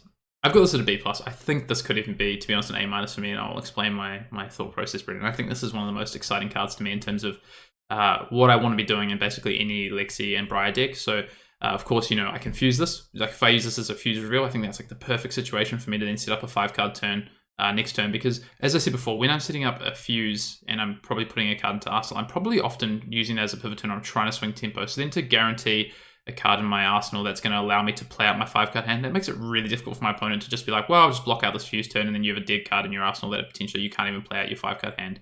This card is always going to allow me to play out a 5-card hand post a big fuse turn, so big fan of that. The effect, of course, with Lexi to flip this up and then create the extra go again. So you can actually have massive turns with Lexi because you can flip it up, get your next attack, go again, play an attack from hand, then play this, then shiver and play an arrow. A lot of effects with that. Of course, it's a non-attack action for Briar, which is massive. Yeah, just big fan of this card. I saw this, I was already a big fan, and then I was watching Brendan and Dante kindly played some Seal games last night, and I was able to watch over webcam, so I could just see some Seal play from their world premiere decks, and it looked like the best card in Dante's deck, to be honest. And yeah, big fan of the card, but also kind of Dante. Oh, just Dante. Got it. Okay, on to the next one. Would you land at like a B plus as well? B plus? Yeah. Yeah. Like I said, it's a B plus for me for sure. Okay. Moving on, we've got a lot of non-attack actions, right? We've got Weave Lightning, which is a lightning action, a non-attack action. This costs 0, and we're looking at the red one here, defends for 2, and says the next lightning or elemental attack action card you play this turn gains +3 attack. If it's fused, it gains go again, and a card, of course, has go again. So I think this is nowhere near the strength of Flash. It's a lot more conditional. We looked at a card before when we were looking at Ice that gave +3. If fused, gives go again, which is pretty relevant, but it's going to be very difficult, I think, to turn this on a lot of the time. So I probably just land this at like a C. I think it might even be a C- for me. Yeah, for me, it's a solid C-. It's like the whole if it's fused in quotation marks. The pumps, these kind of pumps are tough, and this one expects you to have like a follow-up attack after you after you fuse. It's tough. And I think it's asking it's a little too much here, right? To get the go again is a lot. Get +3, it's very reasonable. Yeah, but for me, it's a C-. Doesn't mean I'm not going to play it, not going to include it in my deck, but it is a bit underwhelming. Mm-hmm. All right, and next we have Lightning Press. This is a lightning instant at rare. Doesn't defend for anything, and it costs 0. Also important to note, there are some cards in this set that actually defend for 0. And then this card in particular, obviously because it doesn't have a defense value. So something that doesn't have a defense value, you actually can't defend with it, where if it defends for 0, I believe that you can. Mm-hmm. So Lightning Press costs 0, pitches for 2, and it says target attack action card with cost 1 or less gains +2 attack. So for me, this is going to be a C. Not a lot of defense reactions in this set, which makes this, very, very good in my opinion. And if you're not Oldhim, even if you are, how can you really play around this? Obviously, Oldhim's not using it. I'm saying if you're on the other side of the board, It's just really hard to play around Lightning Press. You probably almost never will unless it was pitched and you were able to see that pitch and it's the cycle of the deck and you know what hand it's coming up in. I think you're going to catch a lot of opponents off guard with this card. Yep, I agree. I think the downside to this card is really that it doesn't defend, right? I like the card otherwise. It is important that it does say cost 1 or less, so that is relevant, right? So there's a lot of cards that this isn't going to work on, but the buff effect is super relevant. So actually, sorry, the red and the blue, does it change the cost effect or does it change the buff effect on those cards, Brendan? Okay, so it is the cost effect. The attack effect. So it's always cost 1 or less, but it's going to give +1 at blue, +2 at yellow, +3 at red. So I actually really like the blue as well. Your breakpoints, your opponent generally, when you're looking at like a breakpoint of like 3 or 5 or 6, your opponent's probably going to be blocking for exacties. So, to push this over like a lunging press style, right? Lightning press, you can get these on-hit effects, which is really relevant for Briar, for instance, as well, right? So, where you're trying to drive those tokens, your embodiment of Earth tokens, or even for the on-hit effects that are coming out of your arrows with Lexi. So, yeah, I mean, I'm gonna land at a C as well. There's obviously a downside here, right? No defense, but the card is pretty reasonable. I'd probably want at least a copy of this in my deck. You can pitch it early. Your opponent's gonna have to worry about it, things like that. Yeah, it's just in the context of the set. It's like it's almost impossible to play around. So I think that's what makes it so attractive for me. Yep. Next up, we've got Ball Lightning. So here you go, Brendan. This is what you were just speaking about. Ball Lightning is a lightning action attack. It defends for 0. That's a common. Defends for 0, and we're looking at the yellow, so it attacks for 2 and costs 0. It says whenever a lightning or elemental action card would deal damage this combat chain, instead it deals that much damage +1, and it has go again. So wow, okay, we're massively we've got a massive discrepancy on where we set this card. So I've had people tell me that they think this card is one of the best in the set. I'm struggling. So Brennan, sell it to me. Why is this card one of the best cards in the set? It's an A- in Briar. Probably one of the most terrifying cards to face. Think about what happens if the opponent has multiples of these. The reason is embodiment of Earth tokens, and also just the kind of compounding arcane effect that you can have. So you're already attacking from multiple sources of, you have multiple attack actions on the combat chain, all this kind of stuff, and it's just the sources of damage and the embodiment of Earth tokens, and being able to play. Sometimes you see people play 2 of these in a turn. It's just so devastating, right? It inherently has go again. And obviously it has the physical effect as well as the the potential arcane. So I think that this is the scariest card to see in Briar, to the point where it's close to pack, maybe not pack 1 pick 1, but pack 1 pick 2 pick 3. I'd be probably picking these up. Interesting. Yeah, I guess with a card like Singeing Steelblade, right? You play this afterwards. It's going to going to deal 2 damage just from the arcane damage, for instance, because it does come from the card itself. Of course, you can't break the combat chain. It does say combat chain, which I do think is really relevant. So if you do break the combat chain with a non-attack action, for instance, say in Briar, then of course that is going to stop this effect. But yeah, I mean, I can definitely see it. I mean, I guess the downside, right, is this doesn't defend for anything. It's a 0 defense, and this only attacks for 3. So the breakpoints on this card aren't actually that relevant. To me, that actually kind of says that the yellow and blue is probably where I want to be. You can probably set up some really disgusting end games by pitching this early and having some, like having a Singeing Steelblade or having these effects that are going to multiply. I don't know if I can get to an A, but I would probably, after having discussed this, I'd probably get to a B, I think, on this card. But to your point, this is a card that is a catalyst for setting up really strong turns with Briar, right? For sure, and this is kind of the Via the Vanguard effect, not in the sense of the power of the card, but the fact that they wrote combat chain on this, you need to laser that into your brain, because I promise you'll go to pre-release, you'll probably even go to the calling. If you play in a competitive limited calling, I promise you that someone will play this card, break the combat chain, and then try to use its +1 effect. Because those things just don't click for fab players. It's just so hard to remember when there's just combat chain on there randomly. Yeah. I remember for Via the Vanguard, everybody I knew for months and months and months would play Via the Vanguard and then would pop Gallantry Gold, which immediately breaks combat chain. Yeah, gotta do it first. Mm-hmm. Cool. Right.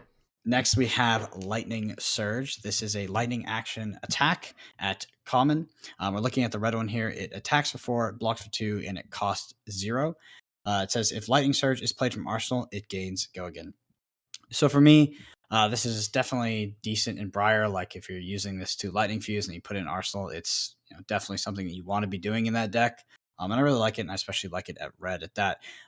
In Lexi, though, this is a D+, because it's redundant, right? If you have this in Arsenal and you flip it with Lexi's ability, it doesn't really, it gives the, you can get go again on the kind of attack action in your hand, but not this one. So you have to play that attack action first, then play this, and then it's pretty unlikely that you're going wide for a third attack after that. So I'm not a huge fan of it in Lexi, but I do really like this card in Briar, where I think it's a C to C+. Interesting. I was thinking that I would still want this card in Lexi for that very reason. I get to play 3 attacks in a turn because of the effect. But it does mean that they have to be non-arrow attacks, so it can be a little bit awkward in that. But I mean, in Briar, for instance, I think I probably want non-attack actions, but this is a card that I think I'm going to like a lot. I mean, basically, if you play this from Arsenal, you've got a non-conditional Scar for a Scar, right? Which has always been a good card, and I think, especially with breakpoints as well in Briar, where you deal damage, you have go again, you're going to get an embodiment of Earth. This kind of does everything that I really want it to do. So I really like this card a lot. I think I'm quite a bit higher than you on this. I'm at like a C plus, maybe even for red a B minus with that breakpoint of 4. But I do agree that I think it is better in Briar. But just to that point again, I just keep coming back to this point, and I could be overvaluing this ability of 5 card hands to be played out after you fuse on a turn. But the same thing again with, like we talked about, with the non-attack actions versus the attack actions. This is an attack action that you can reveal to fuse, put in arsenal, and then still allows you to have a really big 5 card hand because of the go again. So yeah, interesting. I think I'd probably land at like a C plus, maybe even a B minus for red. Next up, we've got Heaven's Claws, which is the vanilla attack action cycle in Lightning. So it's a 1 cost a common attack for 5, defend for 3 in the red, and just has flavor text. It's a Lightning attack action. So I'd probably, again, I've been putting these all at C plus, so I wouldn't change on Heaven's Claws. It's interesting. I think actually I thought this was probably the weakest of the group of them, just because of the cost of 1. But the actual attack points on this, so 5, 4, 3 for red, yellow, blue, are really interesting. And just the effect that, there's some ways to get go again and things like that for Heaven's Claws, whether it be in Lexi, whether it be in Briar, I think is just as strong as the other two. So yeah, I have this at a C plus. And we already know I'm at a B minus. I just love having these as the core of my deck for paying fuse costs. It's just very, very safe, especially in sealed. Like I like this a lot more in sealed than I do in draft. But yeah, defending for 3 is, I definitely value that quite a lot. So next we have Shock Striker.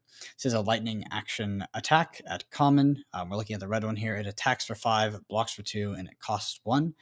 And it says once per turn instant, 2 resources, Shock Striker gains. If Shock Striker hits a hero, deal 1 damage to them. So for me, this is it's quite vanilla, C plus. Like it in Lexi because you can flip it with her ability and have go again on it immediately.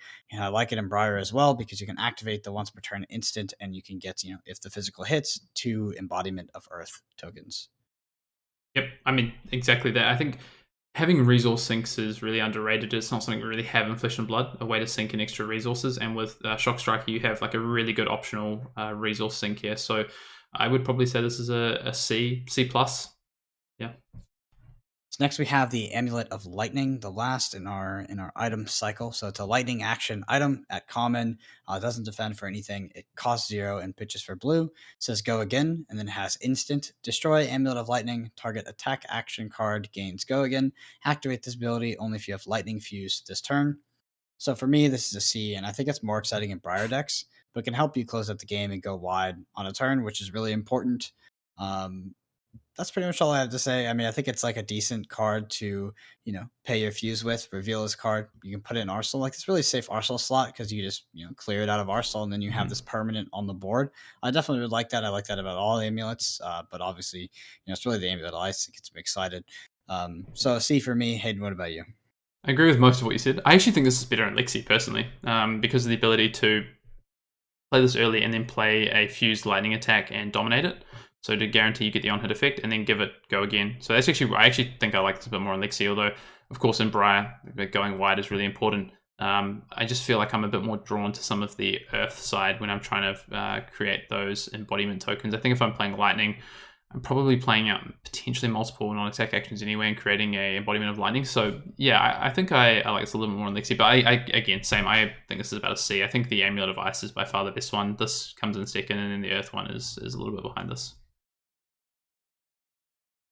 All right, Brendan, we're circling back to 2 that we did miss. Mark of Lightning to start with. This is a Lightning Equipment Arms, defense for 0, and says, whenever a Lightning or Elemental attack you control is defended by a card from hand, you may destroy Mark of Lightning. If you do, the attack deals 1 damage to the defending hero. So I actually missed this card in the initial sort of drop of all the preview cards. But did you play against this card at the premium? What did you think of it overall? It's very, very good in Briar. So it's obviously nice to sneak in another damage if you're playing Lexi. And yeah, I mean, obviously it's not bad. It's not competing with anything. In Briar, though, it's a bit crazy because I think it's actually another instance of arcane damage if you're already dealing it. So you do end up creating those 3 embodiment tokens per se if it wasn't blocked or was underblocked or something like that. And that's brutal, right? Your non-attack actions blocking for 5 is quite strong. So actually, I think this card is kind of key to Briar. I don't think you need it to win, but it's quite the icing on the cake. So for me, it's in Briar, it's a B plus. Other than that, it's a solid B. It's hard to evaluate these armor because they don't compete with anything else, so they're all pretty solid. But yeah, B plus and Briar, and just a B all around. Yeah, and not arcane damage, but Briar obviously doesn't actually care about it being arcane damage, just dealing damage to Just dealing damage. just the and actually so as well there's the Lexi cards that care for that as well. So there's a couple of arrows that say if an attack deals damage, then you get a certain effect. And Mark of Lightning actually gives the attack the damage. So Chilling Ice Vein, for instance, works with that. Which is, it's really cool. Like there's a couple of cool effects there that allow you to get extra impacts. There's one that makes frost tokens as well in the form of Blizzard Bolt. So I think this card seems really strong in terms of the sort of effect that you want to have on these turns where you're fusing and trying to push some effects on your opponent, even if they block it out. If you really still need to hit that on-hit effect, you can use the Mark of Lightning, and it's on demand, right? So you don't necessarily have to use it the first time. You could use it, it's always a threat as well. It's kind of what we talked about with the amulet, right? It's always there kind of as a threat.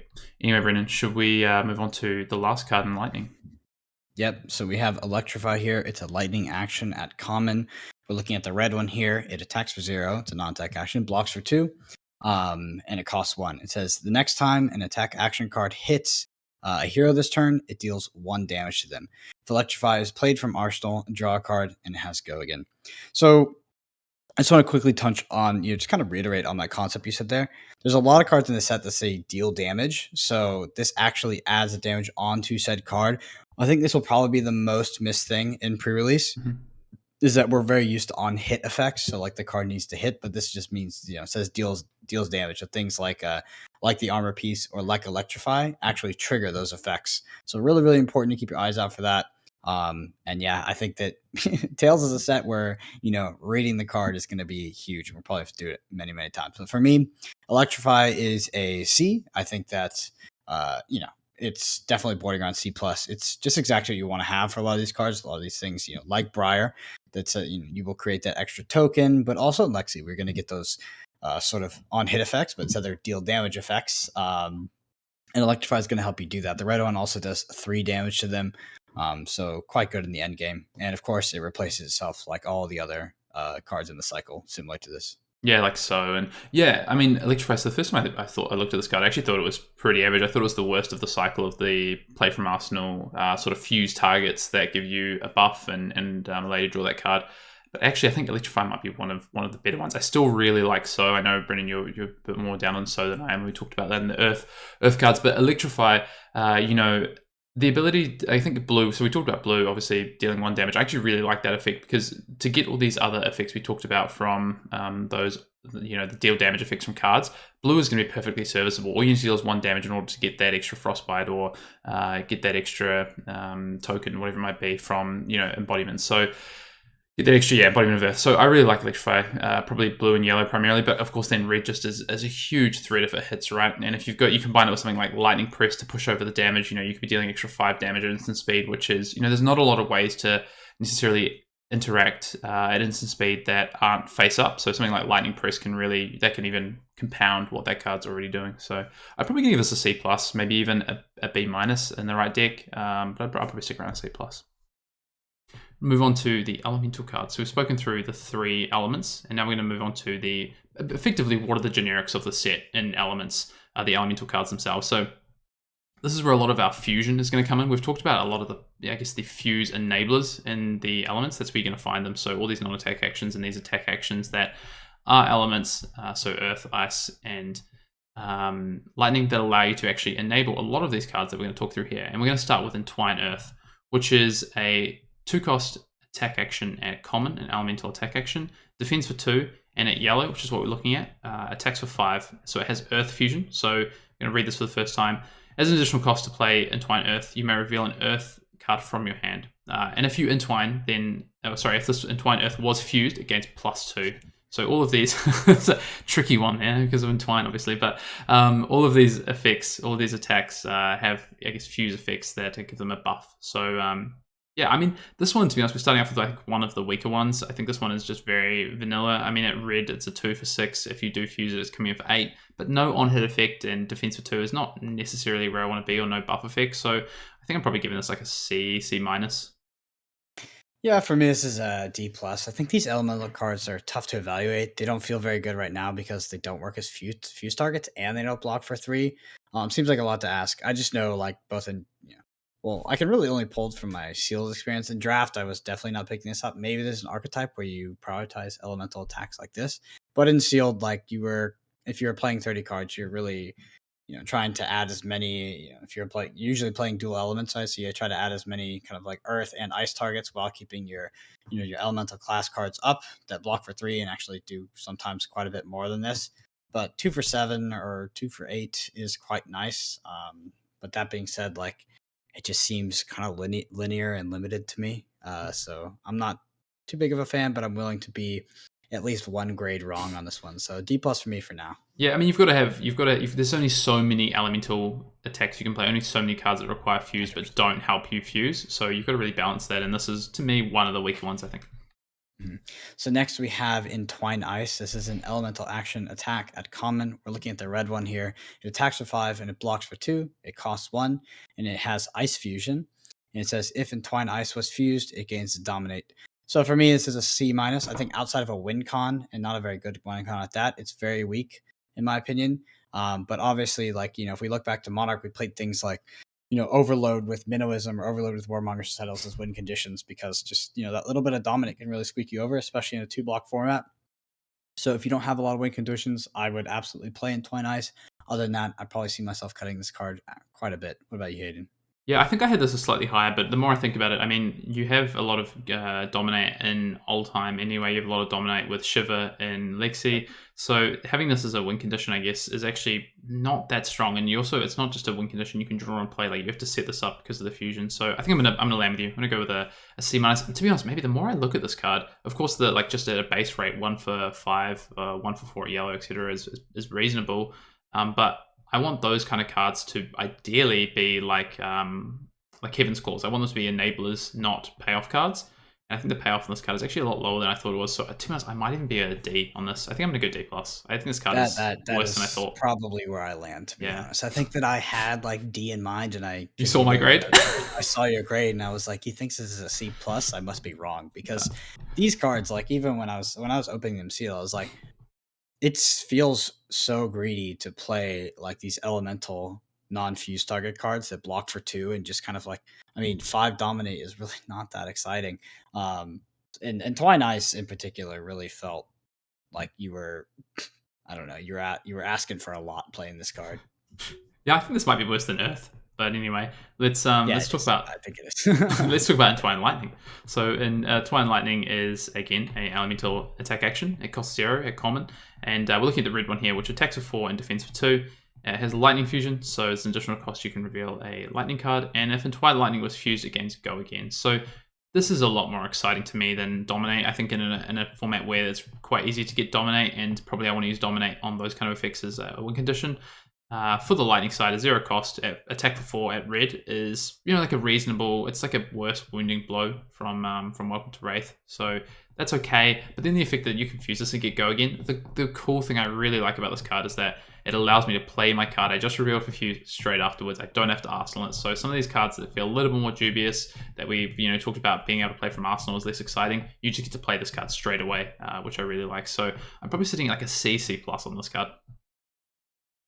Yeah, for me, it's a solid C. It's hard to kind of compare this to Wounding Blow, right? Because this is like better compared to like Scar for a Scar. Because Wounding Blow, like what made Wounding Blow was good was the Fin defensive 3, value. yeah. So I think that this is like really comparable to Scar for Scar, where it's like even harder to get the go again than it is on Scar for Scar, where you just have to be lower life. True.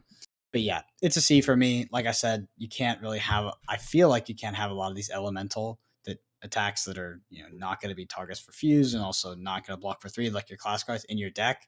But of the 3, this is my favorite one for the attack actions.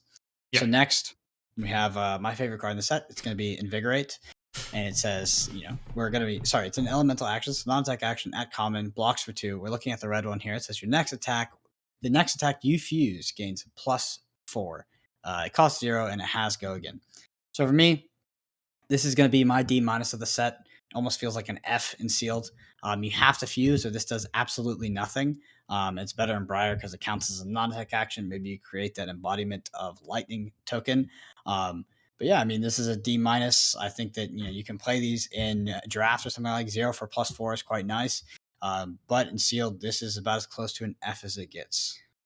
Yeah, I don't think this is the worst card in the set. I think we might be talking about that next. I think this card is slightly better than that card, to be honest, the more I look at it. People But like that card we're about to talk about. is that interesting? You have to sell it to me then. Yeah. I think Invigorate is like it's a build around card. Like I think if you have a lot of ways to activate Fuse and they're good Fuse effects that allow you to use a card like Invigorate, I actually think that if you're going to play it, the yellow and maybe even blue relevant. But again, like blue cards that aren't your element, so aren't Earth, lightning or ice are really coming across, and to be honest, any card that isn't comes at a cost, and this isn't really the one that I want to be playing, so I definitely land at like a D on this, but I think this is like a build around C in some decks. But yeah, take me on to the next card, Brendan, because you have to explain this one to me. Sure.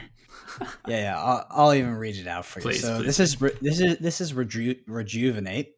It's an elemental action, so it's a non-attack action at common. It blocks for 2.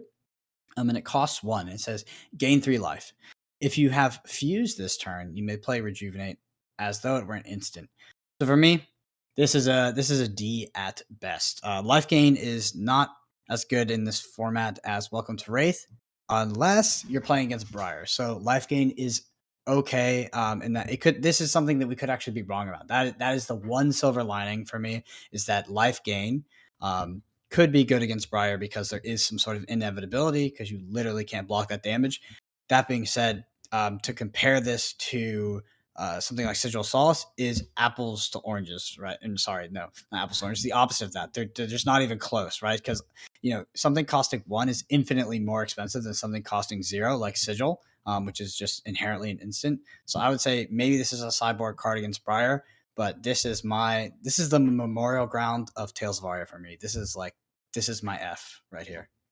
Yeah, I think that where this might have the most impact is, apples to oranges is the right term, Brendan. You get there, but I think where this might it means different, opposing, but where this might have the most impact, I think, is actually in the Briar Mirror. So it's life gain, but also you can potentially play this like Fused, and then this triggers as an instant, but it's also a non-attack action, so it's going to help you for triggering towards your lightning, your embodiment of lightning. So just because it's played at instant, it's still a non-attack action, so that's relevant. But I mean, it costs 1, it defends for 2. So many situations this card is not going to be good for you. It also isn't. It's an element. It's not. It isn't one of the elements. So yeah, I'm at like a D. I'm at a D for this, but I'm happy to be proven wrong on this card. Maybe better, but I'd probably give this like a sideboard grade, maybe like C minus. Generous sideboard grade, but it's also it is format and context dependent. We'll have to see how it plays out, because I think that sideboard is specifically for Briar, and maybe it's even if you are already playing Briar. Mm-hmm. So we'll see. But face value of this card, it looks like a huge trap. Like this card, I guarantee you, people are gonna think this card is so good. Like this is gonna be like their key card, like how to beat Briar. Or something like that. I just know this card's gonna be super overvalued, and this is my memorial ground, right? This is the closest it gets to an F. It just kind of does like almost nothing. Yeah, it's the memorial ground that your standard die on. Yeah, I mean, it has nice flavor text here. It says a wise warrior takes time to rejuvenate and throw this card out of their deck. All right, Brendan, so we've covered the element cards, we've covered the elemental actions and non-attack actions. Now we're going to talk about the actual elemental class cards, and we're going to start with Oldtime. So first of all, the Oldtime is a elemental guardian hero. He has the essence of earth and ice, so of course can play earth and ice cards in his deck, and has a once per turn defense reaction that costs 3 resources, and says if an earth card is pitched this way, prevent the next 2 damage that would be dealt to Oldtime this turn. If an ice card is pitched this way, the attacking hero puts a card from their hand on top of the deck. And there's a couple of things to note with the way Oldtime's ability works. So you have to pitch the card this way to pay the cost. So say you want to pitch a blue earth card to pay this cost, then those 3 resources are going to pay the cost, and you will only get the impact of the earth side. But what you can do is you can pitch, say, a yellow ice card, pay 2 of it, and then pay the 3rd resource with that blue earth card, leaving you with 2 resources left over. You'd actually get both effects of this. So as long as you pitch both the cards to actually actively pay this cost, then you'll get both the effects. If you have, a resource floating, you have a resource left over and it's an earth resource, and then you pitch a yellow ice card, you're not going to get both the effects. You're only going to get the effect of the ice because the card you're actually pitching to pay the cost is ice. So just a little bit of a thing to remember there heading into the pre-release, because I think it probably might catch some people out. And the other thing to note is that 2 damage is not on the chain link or anything. That carries over. So if you activate this ability and then you block out their attack, well, the next attack they play, you're still going to prevent the 2 damage because it does say prevent the next 2 damage. So, just want to. I think Old Time is a really interesting ability, Brendan. I think this is one of the most probably interesting hero abilities we've seen in Flesh and Blood so far. Yeah. Just taking from the experience I had at the world premiere, I actually think that overusing this ability is actually quite a trap, especially in limited. Just because it does take the whole card.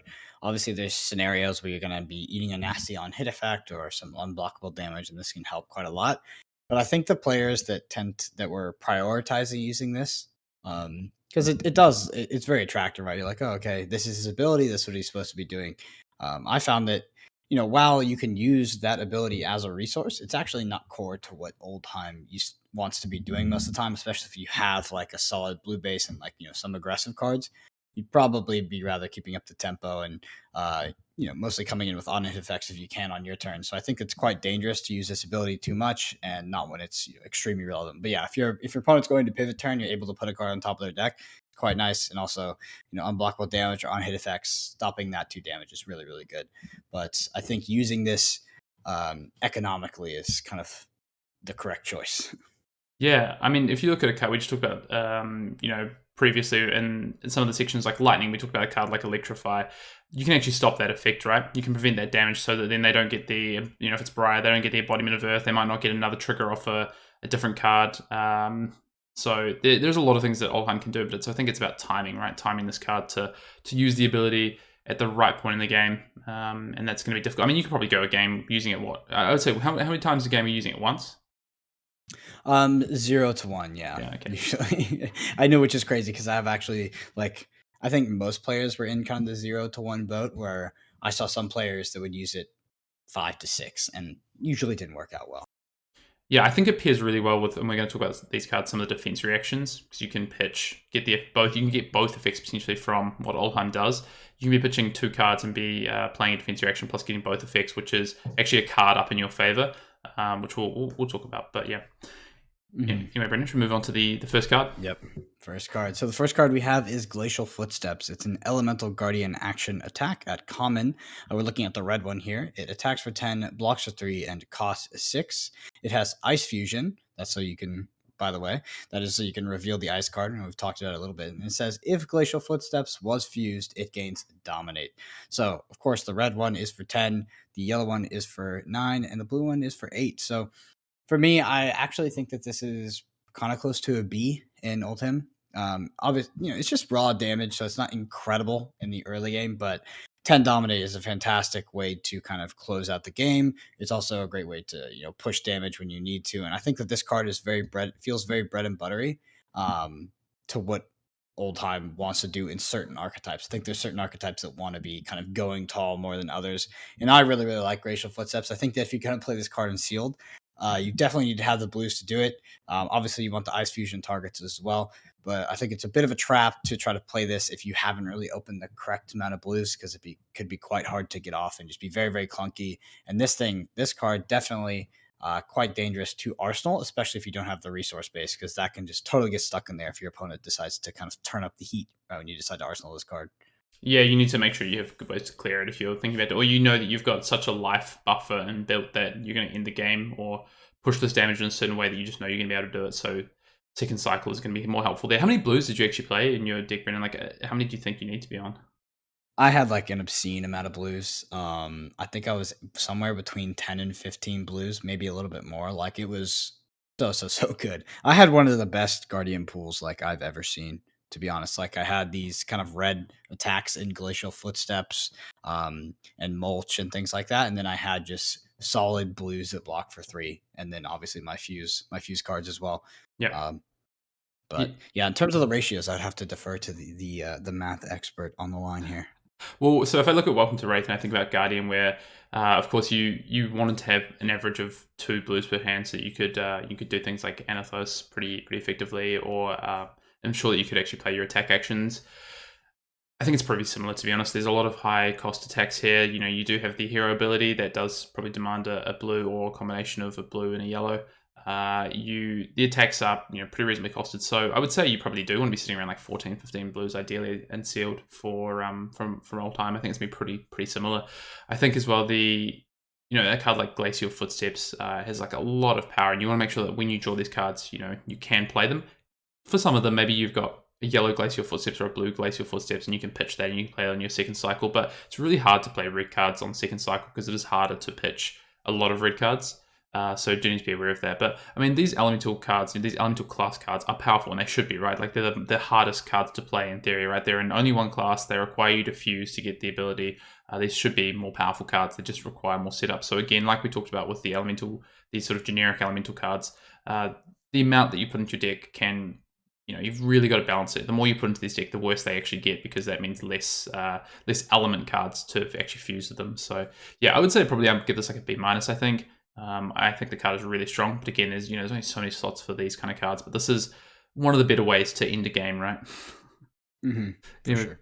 Let's move on. We've got Biting Gale. Biting Gale is one of the defense reactions that we're talking about. So it's an Elemental Guardian defense reaction. It costs 2, and we're looking at the yellow one here. So the yellow one defends for 3, and it has Ice Fusion, and says, if Biting Gale was fused, the attacking hero discards a card unless they pay 2 resources. So on red, yellow, blue, it's going to be 2 resources, but the defensive value is going to change from 2, 3, and 4. So yeah, I mean, this is a card that I think is pretty reasonable. I think the defense reactions are probably going to be a bit more situational or conditional to certain old-time decks. I don't think every old-time deck is going to be able to utilize the defense reactions to the fullest or even want to have them.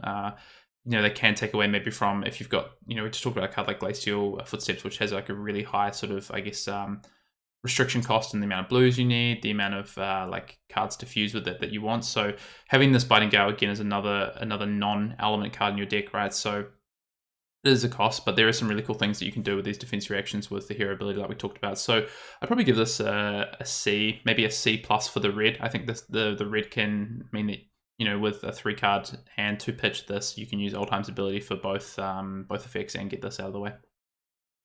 Yeah, for me, it's going to be a C. I really only like the red and then maybe the yellow if it's fused as well. I actually cut the blue from my deck. Yeah, I can see remember that. But I really don't like this card unless it's fused.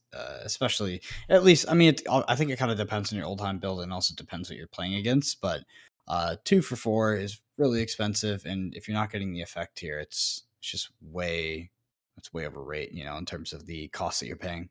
Yeah, you need the effect, right? But one of the cool things is, like, in past formats, this effect might not always do something, because you go, okay, if I play this, they might just be playing out their hand. Whereas you're way more incentivized to keep an Arsenal card in this format because of Fuse, right? So I think Biting Gale, the effect on it is going to be a lot more impactful in this format in general, but you just need to work out the right matchups to play these cards. I don't think, for instance, that if you had the yellow, you would necessarily play it in every matchup. The red one you might, especially if you've got the right build and you have enough space for this. And again, I think we'll talk about this in the future, but ratios of element versus your elemental Fuse cards is going to be something that I think we'll talk about. Mm-hmm. All right, next we have my favorite of the 2 defense reactions. We have Turn Timber. So it's an elemental guardian defense reaction at rare. We're looking at the red one here. So it defends for 6, and it costs 2 as well. And it has Earth Fusion. It says if Turn Timber was fused, it gains +2 defense. So for me, this is going to be a solid B- or C+.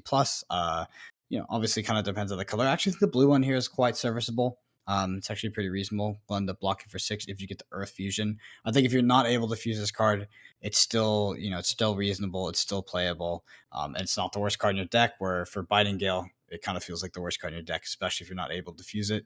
So Turn Timber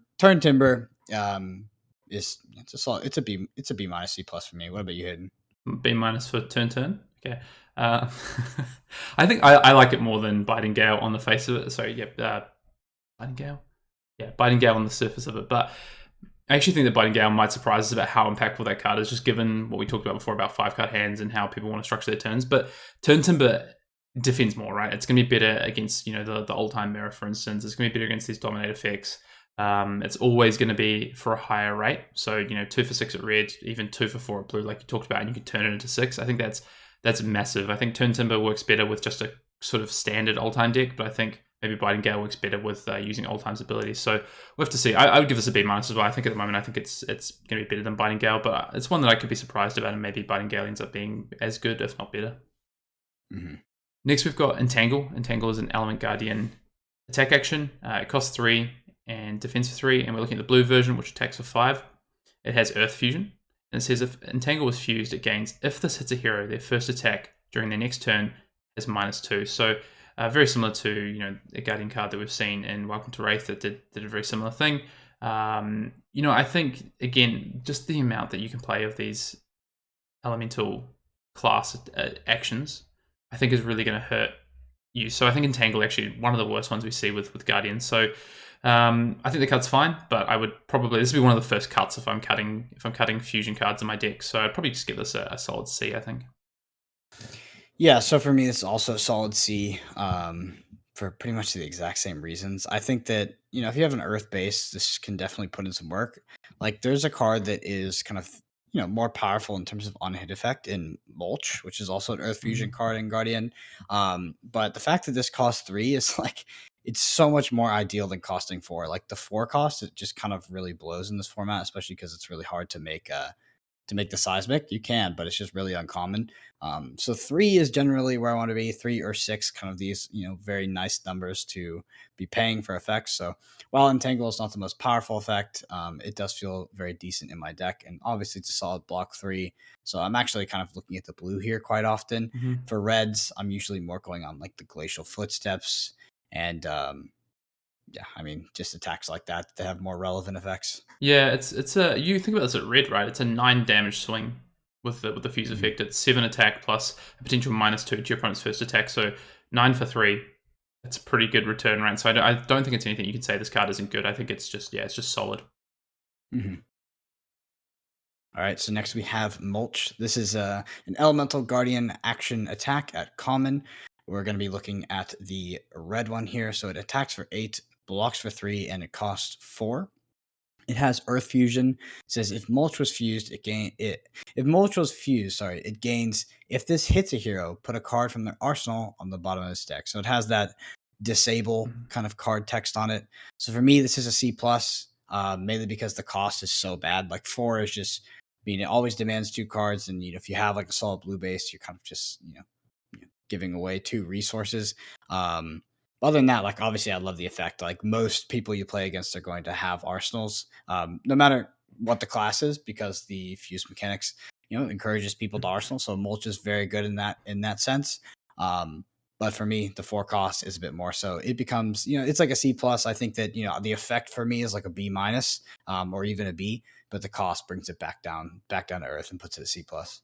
Yeah, I had this card at a B minus, but as we talked about it just before about the cost structure, so I think if I had a deck that had some of the 2 cost auras and I was actually building around that kind of effect, and this is the sort of card I'd be looking for, right? Because it lets me play 4 Mhm. card hands that let me arsenal a powerful element action, give me Mulch's effect, and let me use my full 6 resources. But if my plan is just to play a Mulch, it's less exciting. One of the other cool things as well is you have the Surge as well, the 2 cost pump, so you can play that with Mulch, but Yeah. unfortunately you can't reveal that card, so you do need 4 cards in total. So I think I agree. I think C minus, I'd maybe budge to a B minus, I think, but I think in general Mulch is going to be C plus. I mean, let's forget though, the red does attack for 8, and of course it does cost 4, but it's a really strong breakpoint, especially if you're getting out one of those auras first or whatever it might be. But if you're coming in at 8 at the cost of basically 3 cards, that's or 4 cards, sorry, if you want the fuse as well, it's pretty uneventful. Moving on, we've got Snow Under. Snow Under is another Element Guardian attack action. It defends for 3 and it costs 3, and we're looking at the red one here, which attacks for 7. This one has Ice Fusion. Now moving to the ice cards. And it says, if Snow Under was fused, it gains, if this hits a hero, create a Frostbite token under their control. So was more on hit effects here. I think this probably, for me, sits around the same as Entangle. I think a Frostbite can be really punishing for certain turns and certain decks.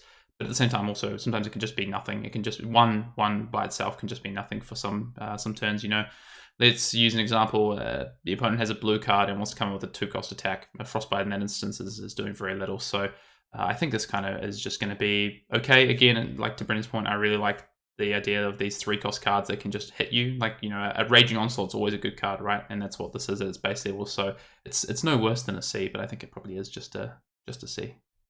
Yep, for me, I gotta just totally agree with you here. Solid C. This is like the definition of a role player in the Oldhim deck. So, yep, solid C for me. Nothing too crazy going on. But frostbite tokens are quite nice, especially if you're attacking with this at blue. I think when you attack at red, they're more incentivized to cover it up with a few more cards. The frostbite token becomes more relevant the less cards they usually keep in hand. But yeah, I mean, definitely a role player for me at that. So let's see. Next, we have Emerging Avalanche. Emerging Avalanche is an elemental guardian action aura at common. It defends for 3, and it costs 2. So we're looking at the red one here. And it has Ice Fusion, go again. When Emerging Avalanche enters the arena, if it was fused, create a Frostbite token under target hero's control. At the beginning of your action phase, destroy Emerging Avalanche, and the next attack action card you play this turn gains +3. So for me, this is a D plus. I found this to be one of the less playable cards in the elemental guardian pool.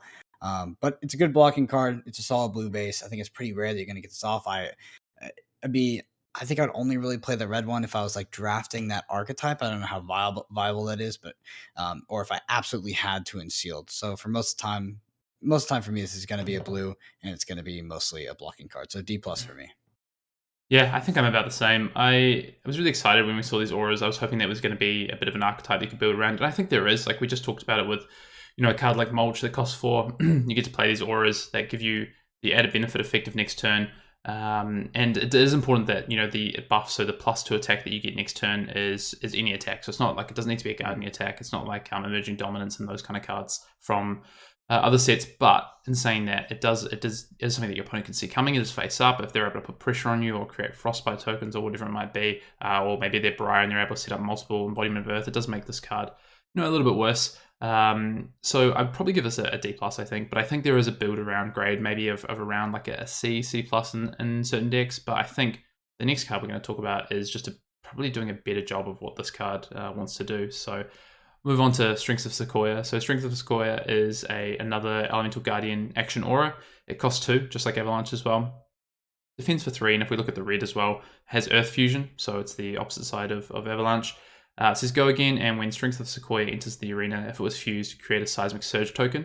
And at the beginning of your action phase, destroy Strength of Sequoia. Then the first attack action card you play this turn gets +3 attacks. So basically the same thing, except we have Earth Fusion and we get a Seismic Surge, which I think is much, much more important when you're trying to set up an effect like this. Seismic Surge is going to make something like a Mulch cost 3, or some of these other 4 costs, or even allow you to Glacial Footsteps and have only a yellow and a blue, or potentially play something else. So I think this is a much better effect. I still think for me it probably sits at like a C minus. Maybe I get surprised and this card's a bit better than I think it is, and there is an archetype and this becomes like a C plus. But yeah, I think this is a C minus for me. Yep. I know it sounds exciting, but I completely agree with you. This is a C minus for me. That is how it played out as well. I saw it mostly as a resource card, but obviously, if I am going to play an aura, I too also prefer the seismic surge token over something like a frostbite token. So it's a C minus for me. And with that, Hayden, let's head on to the elemental ranger. Yeah, let's do it. So we're talking about Lexi here. Lexi is the Elemental Ranger, as you say, and has Essence of Ice and Lightning. So, of course, can play Ice and Lightning cards, and has a once per turn action, which is turn a face down card in your arsenal face up. If it's a Lightning card, your next attack action this turn gains Go Again. And if it's an Ice card, you create a Frostbite token under target hero's control. So, a pretty powerful effect both ways. You'd say that maybe the Lightning effect is something that's really going to draw people in a limited sense in terms of being able to guarantee Go Again on certain cards, especially when you're fusing, you're putting these cards into Arsenal afterwards, and then you're flipping them up to get an effect off Lexi. That's like a really strong way to make some of your weaker element cards better, which is really cool. And yeah, I think if you can either build Lexi as like a lightning hero, you can build it as an ice hero, or I think you can just do both in limited pretty well to an extent. It really comes down to, again, the cost of your non-element cards versus your elemental fuse cards, I think. I think it's important when you're playing Lexi, but always thinking about her ability in regards to your next turn. So when you do Arsenal something like an arrow, that usually means that you're not going to be able to use Lexi's ability. at least any effect, right? So it is important, when you are fusing with that lightning card or with that frost card, now that goes into your arsenal for your next turn, and you flip it up with Lexi, and you get this extra ability. So something to keep in mind. I actually think this is what makes Lexi kind of one of the more complicated heroes, Mhm. is that you do seem to have to kind of plan, always kind of 2 turns in a row, or 2 turns ahead.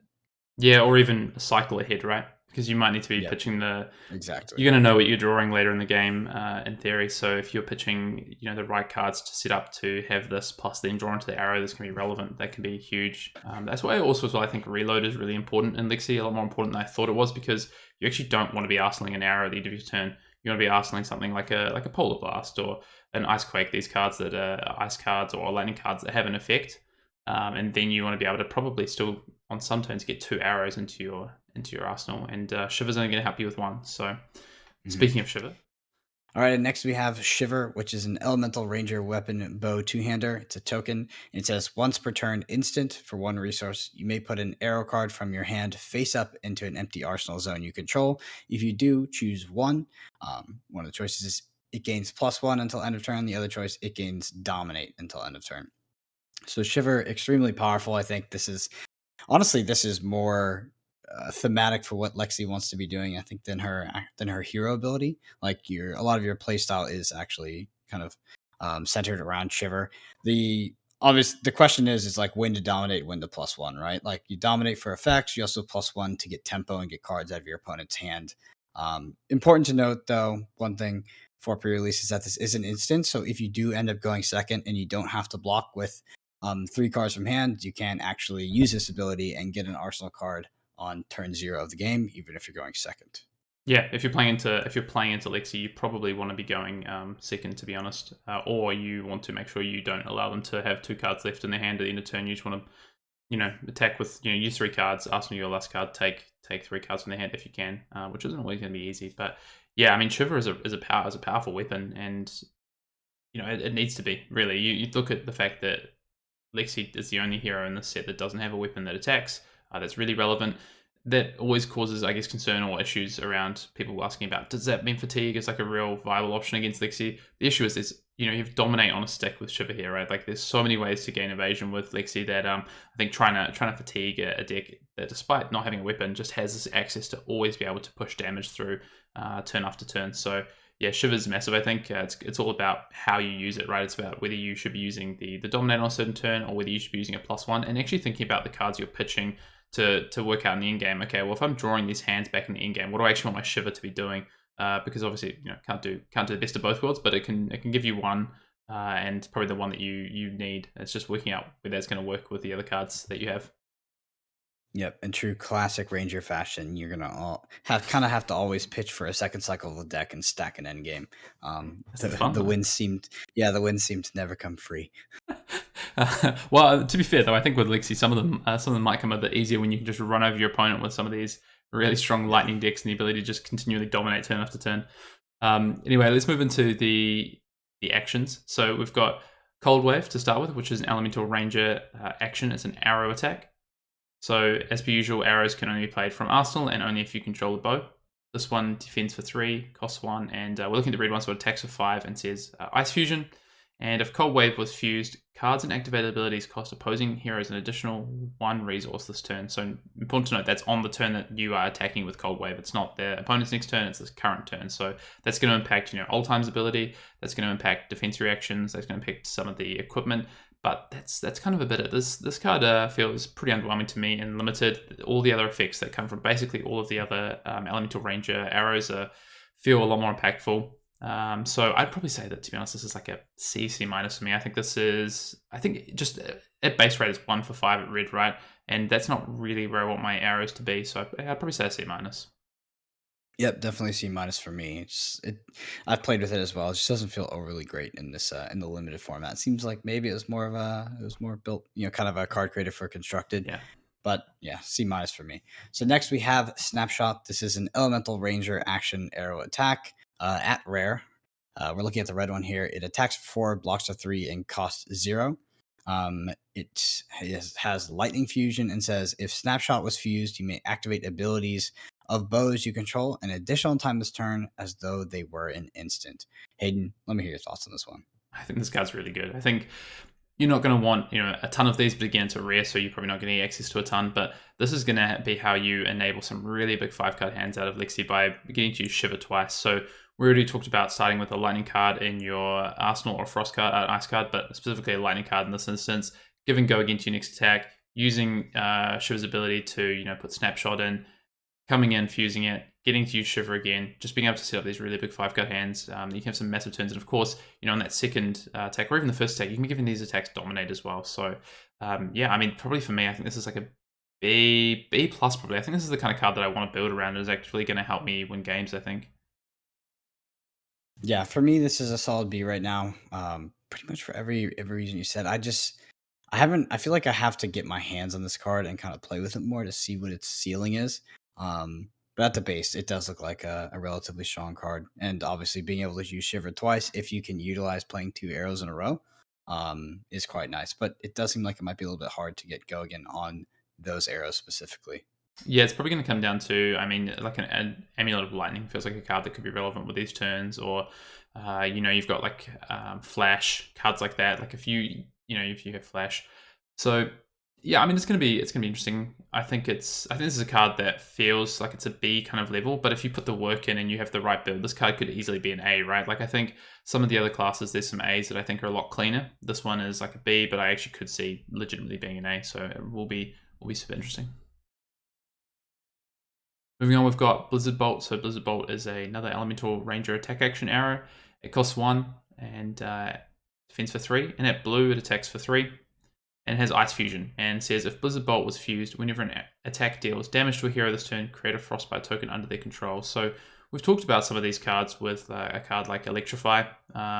This is one of those ones that says whenever a card deals damage. So it's not a hit effect, it's a damage effect. So if you're able to add on extra damage, or you have the Mark of Lightning, things like this, you can just send damage their way and you can get the Frostbite tokens. So, and also it's important to note, this isn't just for the chain link. This is the whole turn. So if you come with Blizzard Bolt, then you come with another attack and you hit, or you deal damage with that card, you're going to get a Frostbite token to put under your opponent's control. So yeah, I mean, this is, I think, a solid card. I would say this is, it's above your average. I think it's a B minus. I don't think it's the best of these effects. We're going to talk about some of them in a minute that I think are slightly stronger, but yeah, it's a card that I'm more than happy to have. Yep, also B minus for me. I think it's your bread and butter, your bread and butter tempo card in Lexi.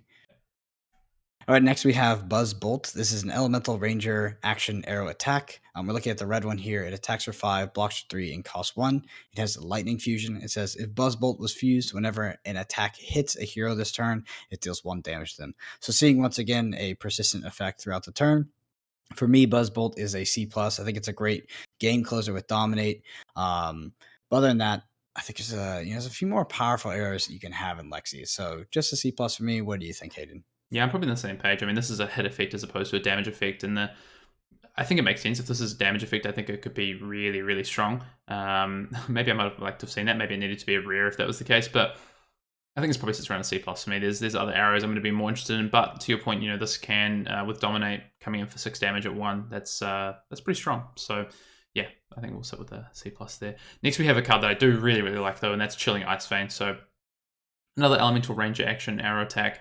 Costs 1, defense for 3. We're looking at the red, which attacks for 5, and this has Ice Fusion again.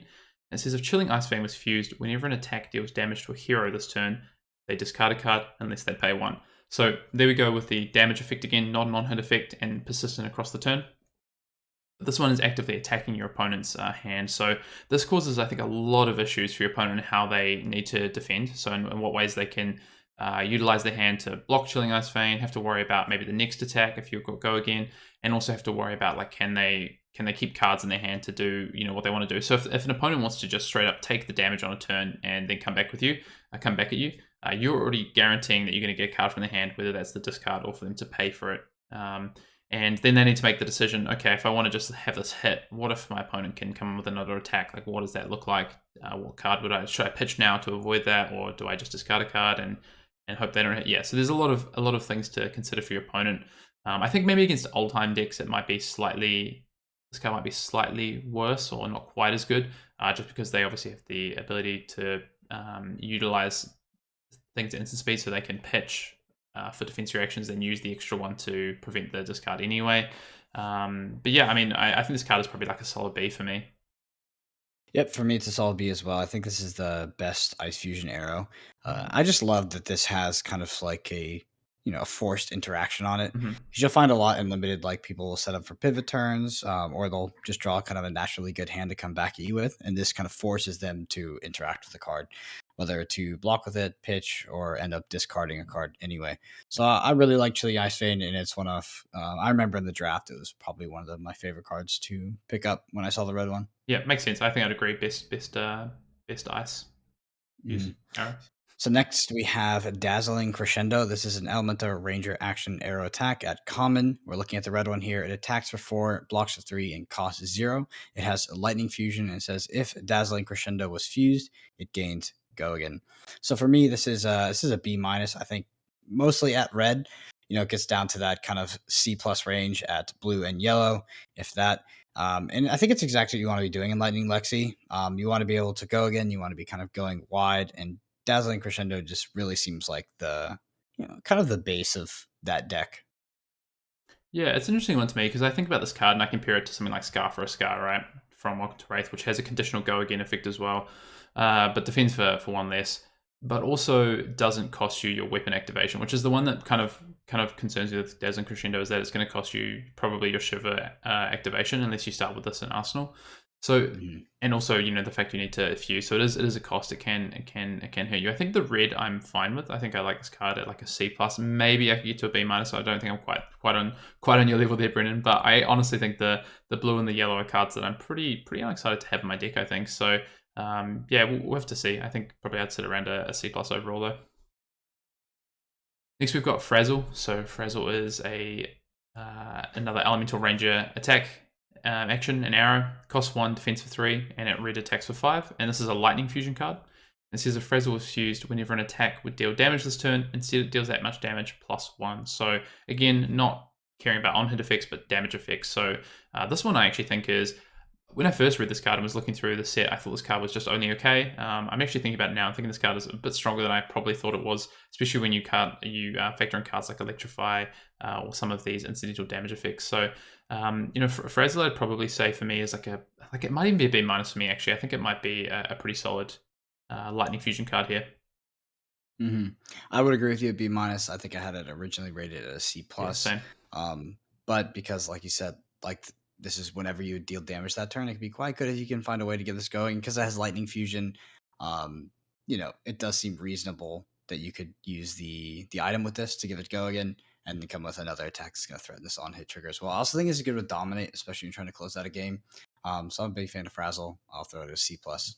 Yeah, I mean, even you pair it with something like Mark of Lightning, right? Like that's 2 damage that your opponent can't interact with, at the end of the game or something. So it's a pretty relevant card. Next, we have Flake Out. This is an Elemental Ranger action arrow attack at common. We're looking at the red one here. It attacks for 5, blocks for 3, and cost 1. It has Ice Fusion, and it says if Flake Out was fused, it gains Dominate. So for me, this is a solid C. I think you're basically just giving this +1 off Shiver and then fusing it to give it Dominate, and it's just raw damage at that point. So Flake Out is probably least excited about this card. I think out of like every Ice Fusion card, just because Shiver is like permanent on the board. Mm. The Dominate effect just doesn't seem very unique to me in the card pool. Yeah, I mean, either this has Dominate because you've used it, or it doesn't, and in which case you could still give it Dominate at the cost of 1 damage. And if that's the case, like if I'm talking just vanilla arrows, the upside on this is so much lower than a lot of the other arrows that I could be looking to put into my deck. So I agree. I think this is a C. And of course, this is the one thing that Brendan hates the most as a flake out. So That is so true. But on that note, let's talk about the Elemental Runeblade, Briar. yeah, let's do it. So Briar is a hero that has Essence of Earth and Lightning. So of course can play those 2 elements in her deck. And whenever it says, and Briar says, whenever an attack action card you control deals damage to an opposing hero, create an embodiment of Earth token. And an Embodiment of Earth token says that non-attack action cards you control have +1 defense while defending. And at the beginning of your action phase, you destroy Embodiment of Earth. So those are the tokens that Briar makes for. And it's important to know that that's deals damage. That's not hit effects like we talked about. So there's some interactions that we'll talk about further down the line, but we've already seen some of those that can really work in Briar's favor.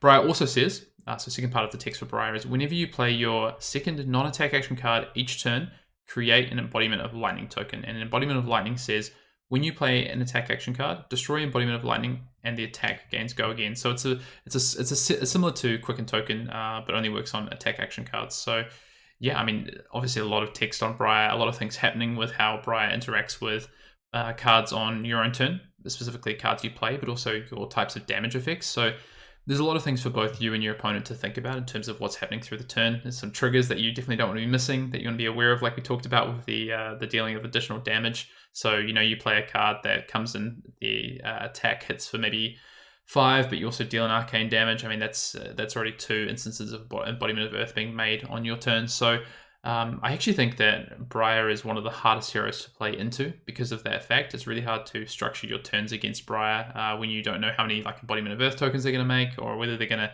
end up with an Embodiment of Lightning for next turn. So yeah, I think she's a hero that's very difficult to, I think, understand initially, but I think as we get through the format, we'll learn a lot more sort of, I guess, play patterns of Briar. Yeah, 100%. And, I think we've talked about it a few times so far in the set, but you can create multiple embodiments of Earth with the physical damage and the arcane damage as well. I think I had a friend in the world premiere that actually went 5-0 without knowing that. So it's quite powerful creating multiples of them. Your non-attack actions blocking for 4 or 5 is just unbelievable. But let's go ahead and head You're not going to name that person? No, I'm not going to name that person because that person's name is now an official drinking game. So I'm going to save some more listeners. So next is Explosive Growth. This is an elemental Runeblade action attack at rare. Looking at the red one here, it attacks for 3, blocks for 3, and costs 1. It has Earth Fusion. It says, if Explosive Growth was fused, when it deals damage, attacks you control gain +1 this combat chain. When you attack with Explosive Growth, deal 1 arcane damage to target hero. Hayden, I know that you're very much a fan of this card. Talk to me. Yeah, so I need to, I guess, give a bit of context to my grade on this card because I'm giving this card an A.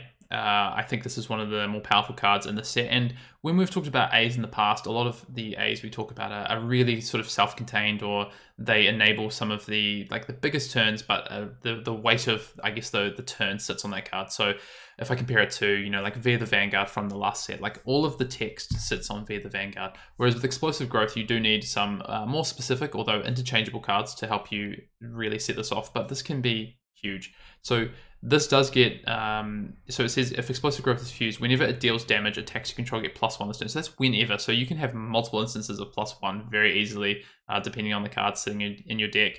Mark of Lightning, for instance, if they block it out. So it's just deal damage. So I think this card is really, really strong. I honestly think that this card is going to be one of the cards that if you see this first pick in a draft, you're going to take it and you're going to build around it, and it's going to be a straight A in your deck. So maybe it's an A- because it does have some constraints, but I do think this is one of the more powerful cards in the set. This is so interesting. For me, this was like a B-. This was actually probably one of the least the less play cards that I saw on the world premiere. Maybe because it's not super intuitive initially, how to get multiple pluses, plus damages off this. But you also have to have a way to give this go again and come in with things after it for it to be reasonable as well. Yeah, it's interesting. Like you mentioned, Via the Vanguard. I think, like you said, Via the Vanguard is a lot more straightforward. It's the text really is on the card, and what you need to do with that card to make it good is very, very straightforward. With Explosive Growth, I don't see it as much. For me, 1 for 3 is not very exciting. It's also hard to come over a threshold with that as well. So I'm gonna be very tentatively down at a B-, B, and I will be happily surprised at the ceiling of this. I see what you're talking about. Let me try and sway you just quickly with one thing. Explosive Growth is probably a 4 attack every time you play it, because you're going to make sure that you Earth Fusion this, and it does count itself. So it does say attacks control gain +1 this combat chain. So I do genuinely think this card is very similar to V. But you talk about Bolton, right? The go again was naturally on Bolton. You probably need to set up like an embodiment of lightning for to make this work, but that's not impossible. And I think even the blue. So this is a cycle, remember as well. It's not just one. You can play this in blue and still get massive impact out of it. Pitch it early, set it up for the late game with some cards that deal arcane damage, an earth card, get an embodiment of lightning into play. Yeah, it's work, but I mean, I think the ceiling on this is higher than Via the Vanguard was. It's just a lot harder to operate with.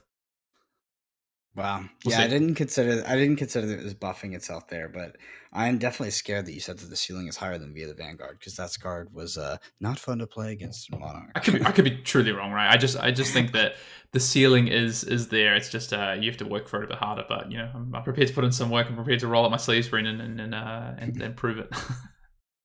All right, we'll move on anyway. We've got Rites of Lightning next, which is actually just want to say the border. I really like the border on these Elemental Runeblade. I don't know why. I think it's because I've always been a Runeblade fan, and seeing this border is quite cool with the green.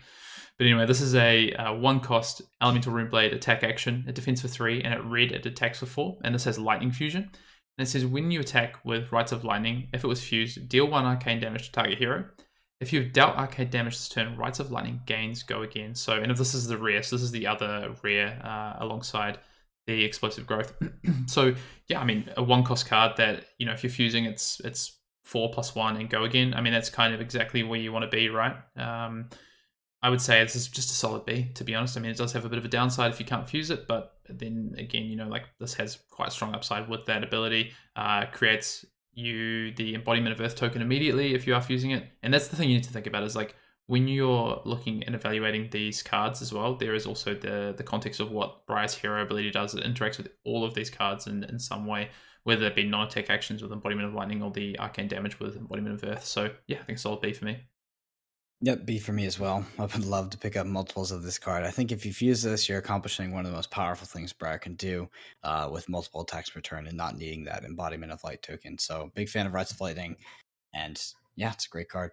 So on to Arcanic Shockwave. This is an elemental Runeblade action attack. We're looking at the red one here. It attacks for 4, blocks for 3, and it costs 0. It has Lightning Fusion. It says when you attack with Arcanic Shockwave, if it was fused, deal 1 arcane damage to target hero. So for me, this is a C plus. It's I definitely like the red and actually like the blue quite a bit as well. But other than that, like you're going to be wanting to give this go again or pumping it maybe with something like a Bramble Spark or something like that. But in a vacuum by itself, it is not super exciting. But I think it makes a solid core of the deck. Yeah, I think I agree. I think it's again, I do just want to reiterate because I think this is something that is going to be so important to consider during deck building, whether in sealed or in draft, is that each of these non-elements, so the elemental class cards or the generic elemental cards, are a cost to have in your deck. That's one less way that you can actually fuse them. So multiples of these, they have diminishing returns very significantly. But yeah, I think the ability to, again, the other thing to consider is the fact that how this interacts with Briar. If you're able to fuse this, you're immediately getting an embodiment of Earth token for your next turn. So, and it costs 0, which is actually really relevant. So if you have a 2-card hand with an element card to fuse and this elemental attack, it's a 2-card hand where you can come up for 4+1, get an embodiment of Earth token just for 2 cards, and have a card set up for next turn. So it's it's really strong. I'll give it a C plus, I think. Next, we've got Velar Flash, which is like a really interesting card, I think. It's a 1-cost defense for 3 common, and blue it attacks for 3, and has Lightning Fusion. And it says Velar Flash was fused. You may play your next non-attack action card this turn as though it were an instant. So, a very fascinating sort of ability here. We've seen sort of the ability to play non-attack actions at instant speed before with cards like Rifting, but this, you can play it on the chain, and it basically, effectively, with the amount of non-attack actions in the set and the fact they all have go again, can effectively grant you an action point, which is really where you want to be, right? So you come with this, you fuse, then you play your next non-attack action. You get that as an instant, and you get the action point off of it. And importantly, it doesn't break the chain as well, which is pretty huge as well.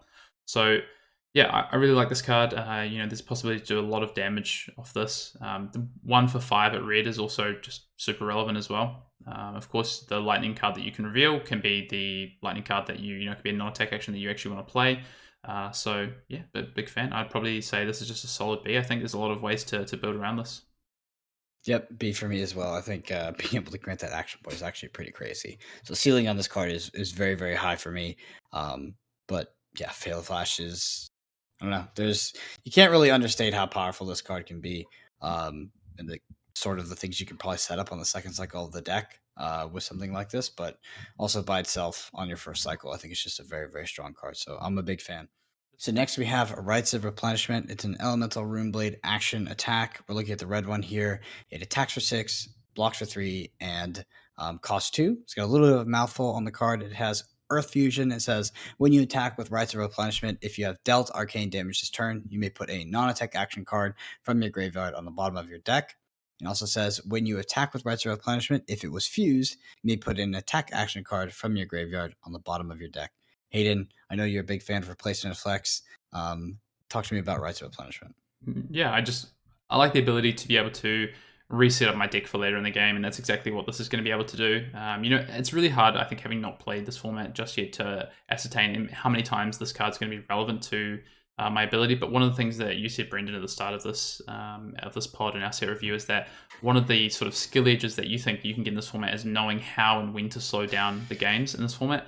And I think Rites of Replenishment is the sort of card that's going to be able to help you do that and set you up for your second cycle. I think if there's always an edge in Limited if you are able to get through your second cycle and you are the better player at setting up your second cycles of your deck. You're able to pitch manage better. You're able to use cards like Rites of Replenishment to their fullest ability and get important cards back.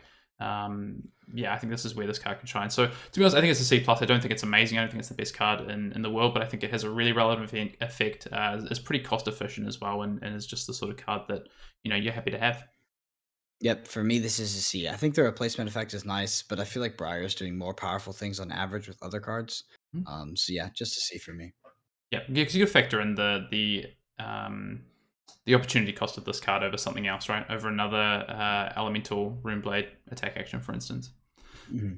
Moving on, we've got Stir the Wildwood. This is another elemental Runeblade action attack, cost 2, defense for 3, and we're looking at the yellow one, which attacks for 4. It has Earth Fusion and says, if you've dealt arcane damage to an opposing hero this turn, Stir the Wildwood gains +2 attack. But wait, there's more. If Stir the Wildwood was fused, it gains +2. So, potentially you could be coming in for 8 at yellow, 9 at red for 2 cost. Of course, you do need to have dealt arcane damage, arcane damage, and you do need to fuse to get the extra +2. But one of the things I like about this is you're not constrained to being like, I need this to come in for both effects. Just one or the other is still really relevant. Red, that's 2 for 7, at yellow 2 for 6, but you also have the opportunity to potentially get that to a really, really big attack, whether you've set that up or whether you've just drawn into the right combination of cards. So I think this probably sits around a C+ for me. I think in the right deck with a build around, though, you could easily argue that this is a B+. But yeah. Yep, for me, a C+, B-. I think that you can definitely do some very good things with this card if you set it up. But in a vacuum, and it's a good card. I think it's a solid attack action to have in the deck, and I'm definitely a fan. Mm-hmm. So next we have a Bramble Spark, one of my favorite cards in the set, actually. It is a elemental Runeblade action, so it's a non-attack action. We're looking at the red one here. It has no attack value, defense for 2, and it costs 0. It has Earth Fusion. This is the next attack action card you play this turn gains. When you attack with this, deal 1 arcane damage to target hero. If Bramble Spark was fused, your next attack action card you play this turn gains +3 attack. And the yellow one would be +2, and the blue one would be +1, and this has a go again.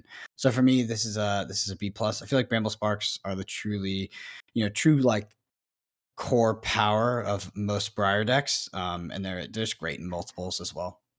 Yep.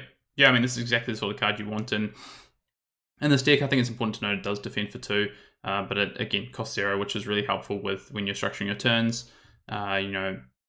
The arcane damage already creates you an embodiment of earth. This acts towards getting you an embodiment of lightning. The plus attack is super relevant for trying to push some of these on-hit effects that we've already seen that can deal extra damage. So yeah, I think this is a B+. I think it's a really good card. I probably want multiple of these in my deck at all colors, to be honest. Moving on, we've got Inspire Lightning, and this is a card where we've got quite a big discrepancy on grade, although in some ways, and I think Brendan's going to do his best to convince me of this, but Inspire Lightning is a 1-cost elemental Runeblade action card that defends for 2. We're looking at the yellow version, which has a lightning fusion, and says if Inspire Lightning with fused, deal 2 arcane damage to target hero. no go again or anything. And at red, this deals 3. At blue, this deals 1. So I'm going to just say what I think of this, Brendan, and then you're going to state your case and tell me why I'm wrong. So I think this is like a D+. I think it's a hard card to pass judgment on, but immediately the things that come to mind for me is the fact that this doesn't have go again. So probably where I'm going to be wanting to play this is either just on 3-card hands, because keep in mind you have to fuse this to even get the ability. So it's going to cost you 3 cards if you want to play this out of just a natural hand. Or I'm going to want to play this at the end of a chain. So if I've had go again, or I had like an embodiment of lightning plus an attack, and then I'm coming in that case, I'm going to be wanting to attack with my weapon. Attacking with your weapon for full value of 4, that's already 2 plus 2 arcane damage. So only the red's going to be more arcane damage than that. And then I need to, of course, pay for that as well, and also fuse it, which is going to be really difficult at the end of a chain to still have a card to fuse with. So I really just don't see where I'm going to find the best use for this card. I think having potentially 1 in a deck where you need the reach could be relevant, but again, the weapon has that reach with the 2 arcane damage. So I think it's a D+. Maybe I'd give it a build around C+. I'm actually talking myself down even more on the card, to be honest. But anyway, Brendan, sell it to me. Where you go? Yeah, so I think the red one's actually B+. This card's actually end a lot of games in Briar. You pitch it early with a lightning card. It's very easy to kind of pitch stack that way. And then you come in for 3 unblockable damage to end the game. You can even have, like, the most I'd probably have this is probably 2. Maybe just to secure that I have 1 that comes at the end game. But if you want to play 2 in 2 separate hands as you pitch them apart, and then come in for 3 unblockable damage 2 turns in a row, it's just so good. I saw so many games at the World Premiere end this way, because the games could, I don't know, this is a very explosive format. There's a lot of dominate. Things get really tall, but you really can slow down the game. And I saw a lot of Briars do that while pitching their Inspired Lightnings and then coming in for 3 unblockable. And it was just a great, kind of inevitability that you could have in the end game. Also, it only takes, it does take 3 cards, so you will have to arsenal it for the Lightning Fusion. But, you can block with the 1 card on that turn and then come in with 3 unblockable. It is, I don't think it's a great card unless you're winning the game with it. But I think that it's a great win condition to have to kind of close out the game. So I really like to see the red. I would, I'd probably want to have 1 to 2 in most decks. I think we have to stake something on this. I honestly, the more you talk about it, the more I hate this card even more. I get the whole pitch thing and get it back later on, but if I'm pitching red cards that I want to get back later on, this is not one of the most exciting ones to me. Also, the opportunity cost of this card being taking up one of my slots for my elemental Runeblade cards is super high to me. And it blocks 2. I don't know. I can't see it. I think, Brendan, we're gonna have to come back to this card and see who's right at the end, because I'm pretty staunch on this one. I'll be showing off my my pre-release victory playmat, and then I'll just have this card next to it, just so you know. All right. This is how you get it done. I'm happy to eat my words on this one. Let's move through to generics. Yeah. Oh, go ahead, Hayden. No, that's okay. I was going to read it off myself. So we're just going on to generics. First off, we have Cracker Jacks, which is a generic equipment arms at common. It defends for 0, which is important. And it says action, destroy Cracker Jacks. Next attack action card you play this turn gains +1 attack. Go again. So for me, this is a B. These, like we said, these are hard to evaluate because they don't really compete with much. But I just want to note that this is just extremely good with multiple thumps in the deck. So if you have 2 or 3 thumps, Cracker Jacks is so good. I really like this card. I think you can talk about, I guess, the arm slot and being in low competition, but what if we talk about this in the draft context, right? How early would I take this card? Pretty early, to be honest. I think this card is super strong. It's going to turn on so many effects. I mean, Thump, of course, that's just like a 1 card out of hand combo, effectively, with this on the board. But also just the ability to put certain attacks to different breakpoints, even if that's something like an icy encounter. You turn the red into a 7 attack, for instance, that now requires 3 cards. There's all these things that Cracker Jacks can do, and the fact that you get to pick the turn that you want to do that, line it up against your opponent's turn. To be honest, I think my initial thought is that a lot of these generics, well, actually half of them, I would first pick in draft, because they're going to go into every deck that I play, and they're going to have an effect in every deck that I play, whether that be Briar, whether that be Lexi, whether that be Altheim. So I would probably say, Cracker Jacks is a B. It might even rise for me into a B+ range. I think this card is a lot better than the first time I read it. I was like, oh, okay, whatever. But the more and more I look at this card in the set, I think this card is really strong. Well, speaking of cards that I would first pick in draft, why don't you read the next one for us? I will. We've already talked about this card, I think, multiple times. As soon as we've seen it spoiled, we've talked about it in Time in the Round. We've talked about, I think we might mention it on the pod, but Deep Blue. So Deep Blue is a generic equipment chest, defense for 0, as all of these generics do. and it has an effect action. Put a card from your hand on the bottom of your deck, destroy deep blue, and gain 3 resources. So, Brendan, face value this card. Go, oh, is this card that good?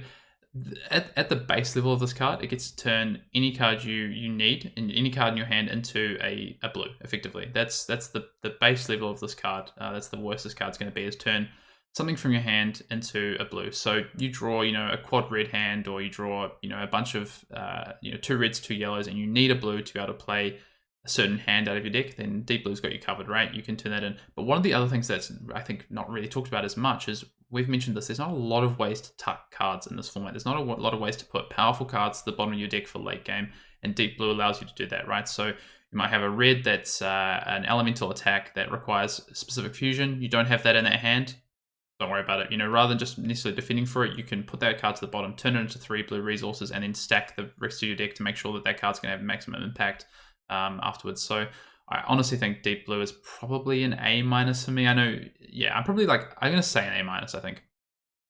Yep. For me, this is a slam dunk A. I actually think it's the best card in the set, in the sense that you want it in every deck. It's the safest card to pick. And I'm playing it over every other chess piece, I'm pretty sure. There might be an argument for the Coat of Frost, I think, in draft, if you have a very specific archetype, but I think that this is just kind of the best common in the set. You can put it in every deck, and it's just so good. Because not only are you converting to the 3 resources, but most of the time you are tucking a power card on your deck, and you're also tucking, when we talk about tucking, that's hidden information. So speaking of another great card, Inspire Lightning, you tuck your red Inspire Lightning, you have the 3 unblockable, your opponent doesn't know it's coming. I was gonna say, so you think this is the best common? I just want to check that you do think this is better than Inspire Lightning. I just want to confirm that. I do. I do think not the this best is card in the set, but the best common, right? Yeah, this best common, significantly better than Inspire Lightning. Oh, I agree. I think it's about 4 grades better than an Inspire Lightning. I know you do. So next we have Ragamuffin's Hat. This is a generic equipment head at common. It defends for 0, and it says instant.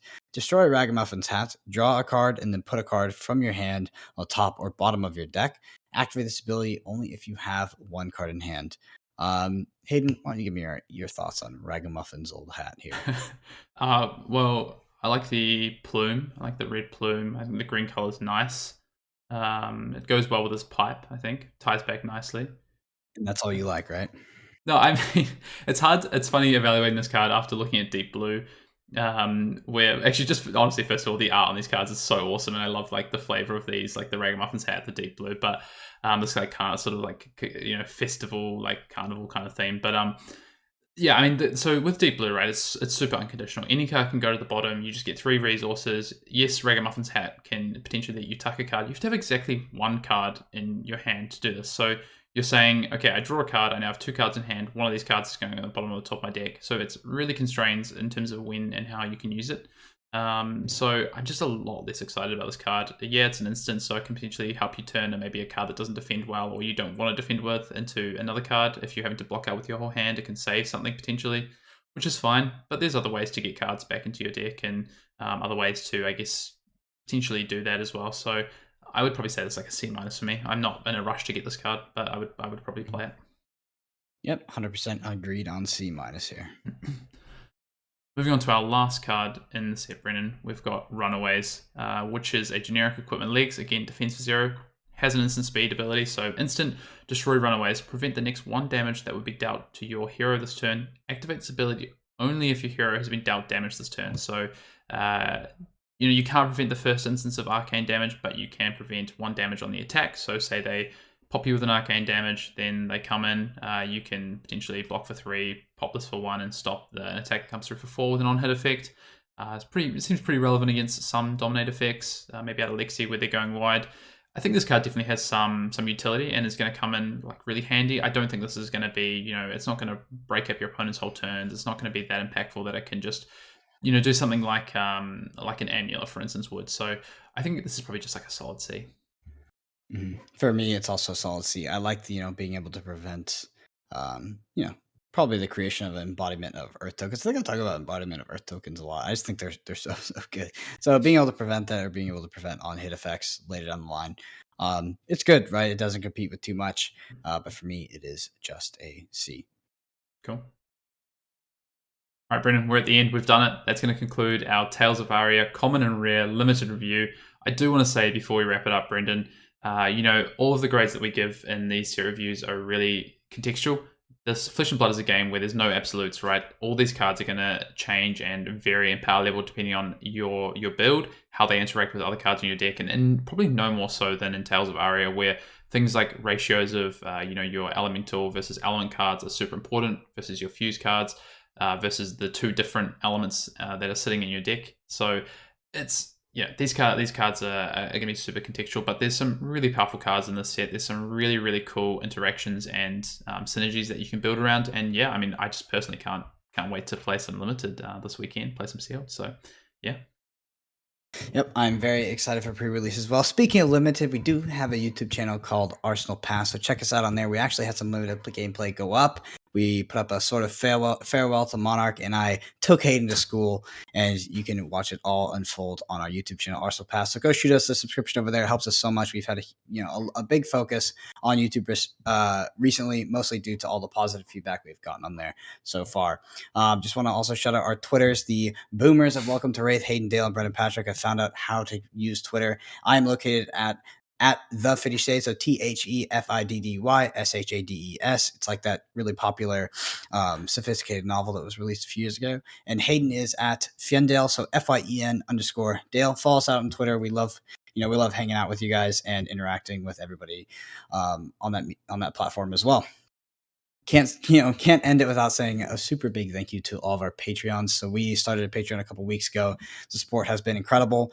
We've been able to bring on an editor, which has infinitely helped Hayden's sleep schedule, and has just increased the production value of our content so much. So a big thank you to everybody on there.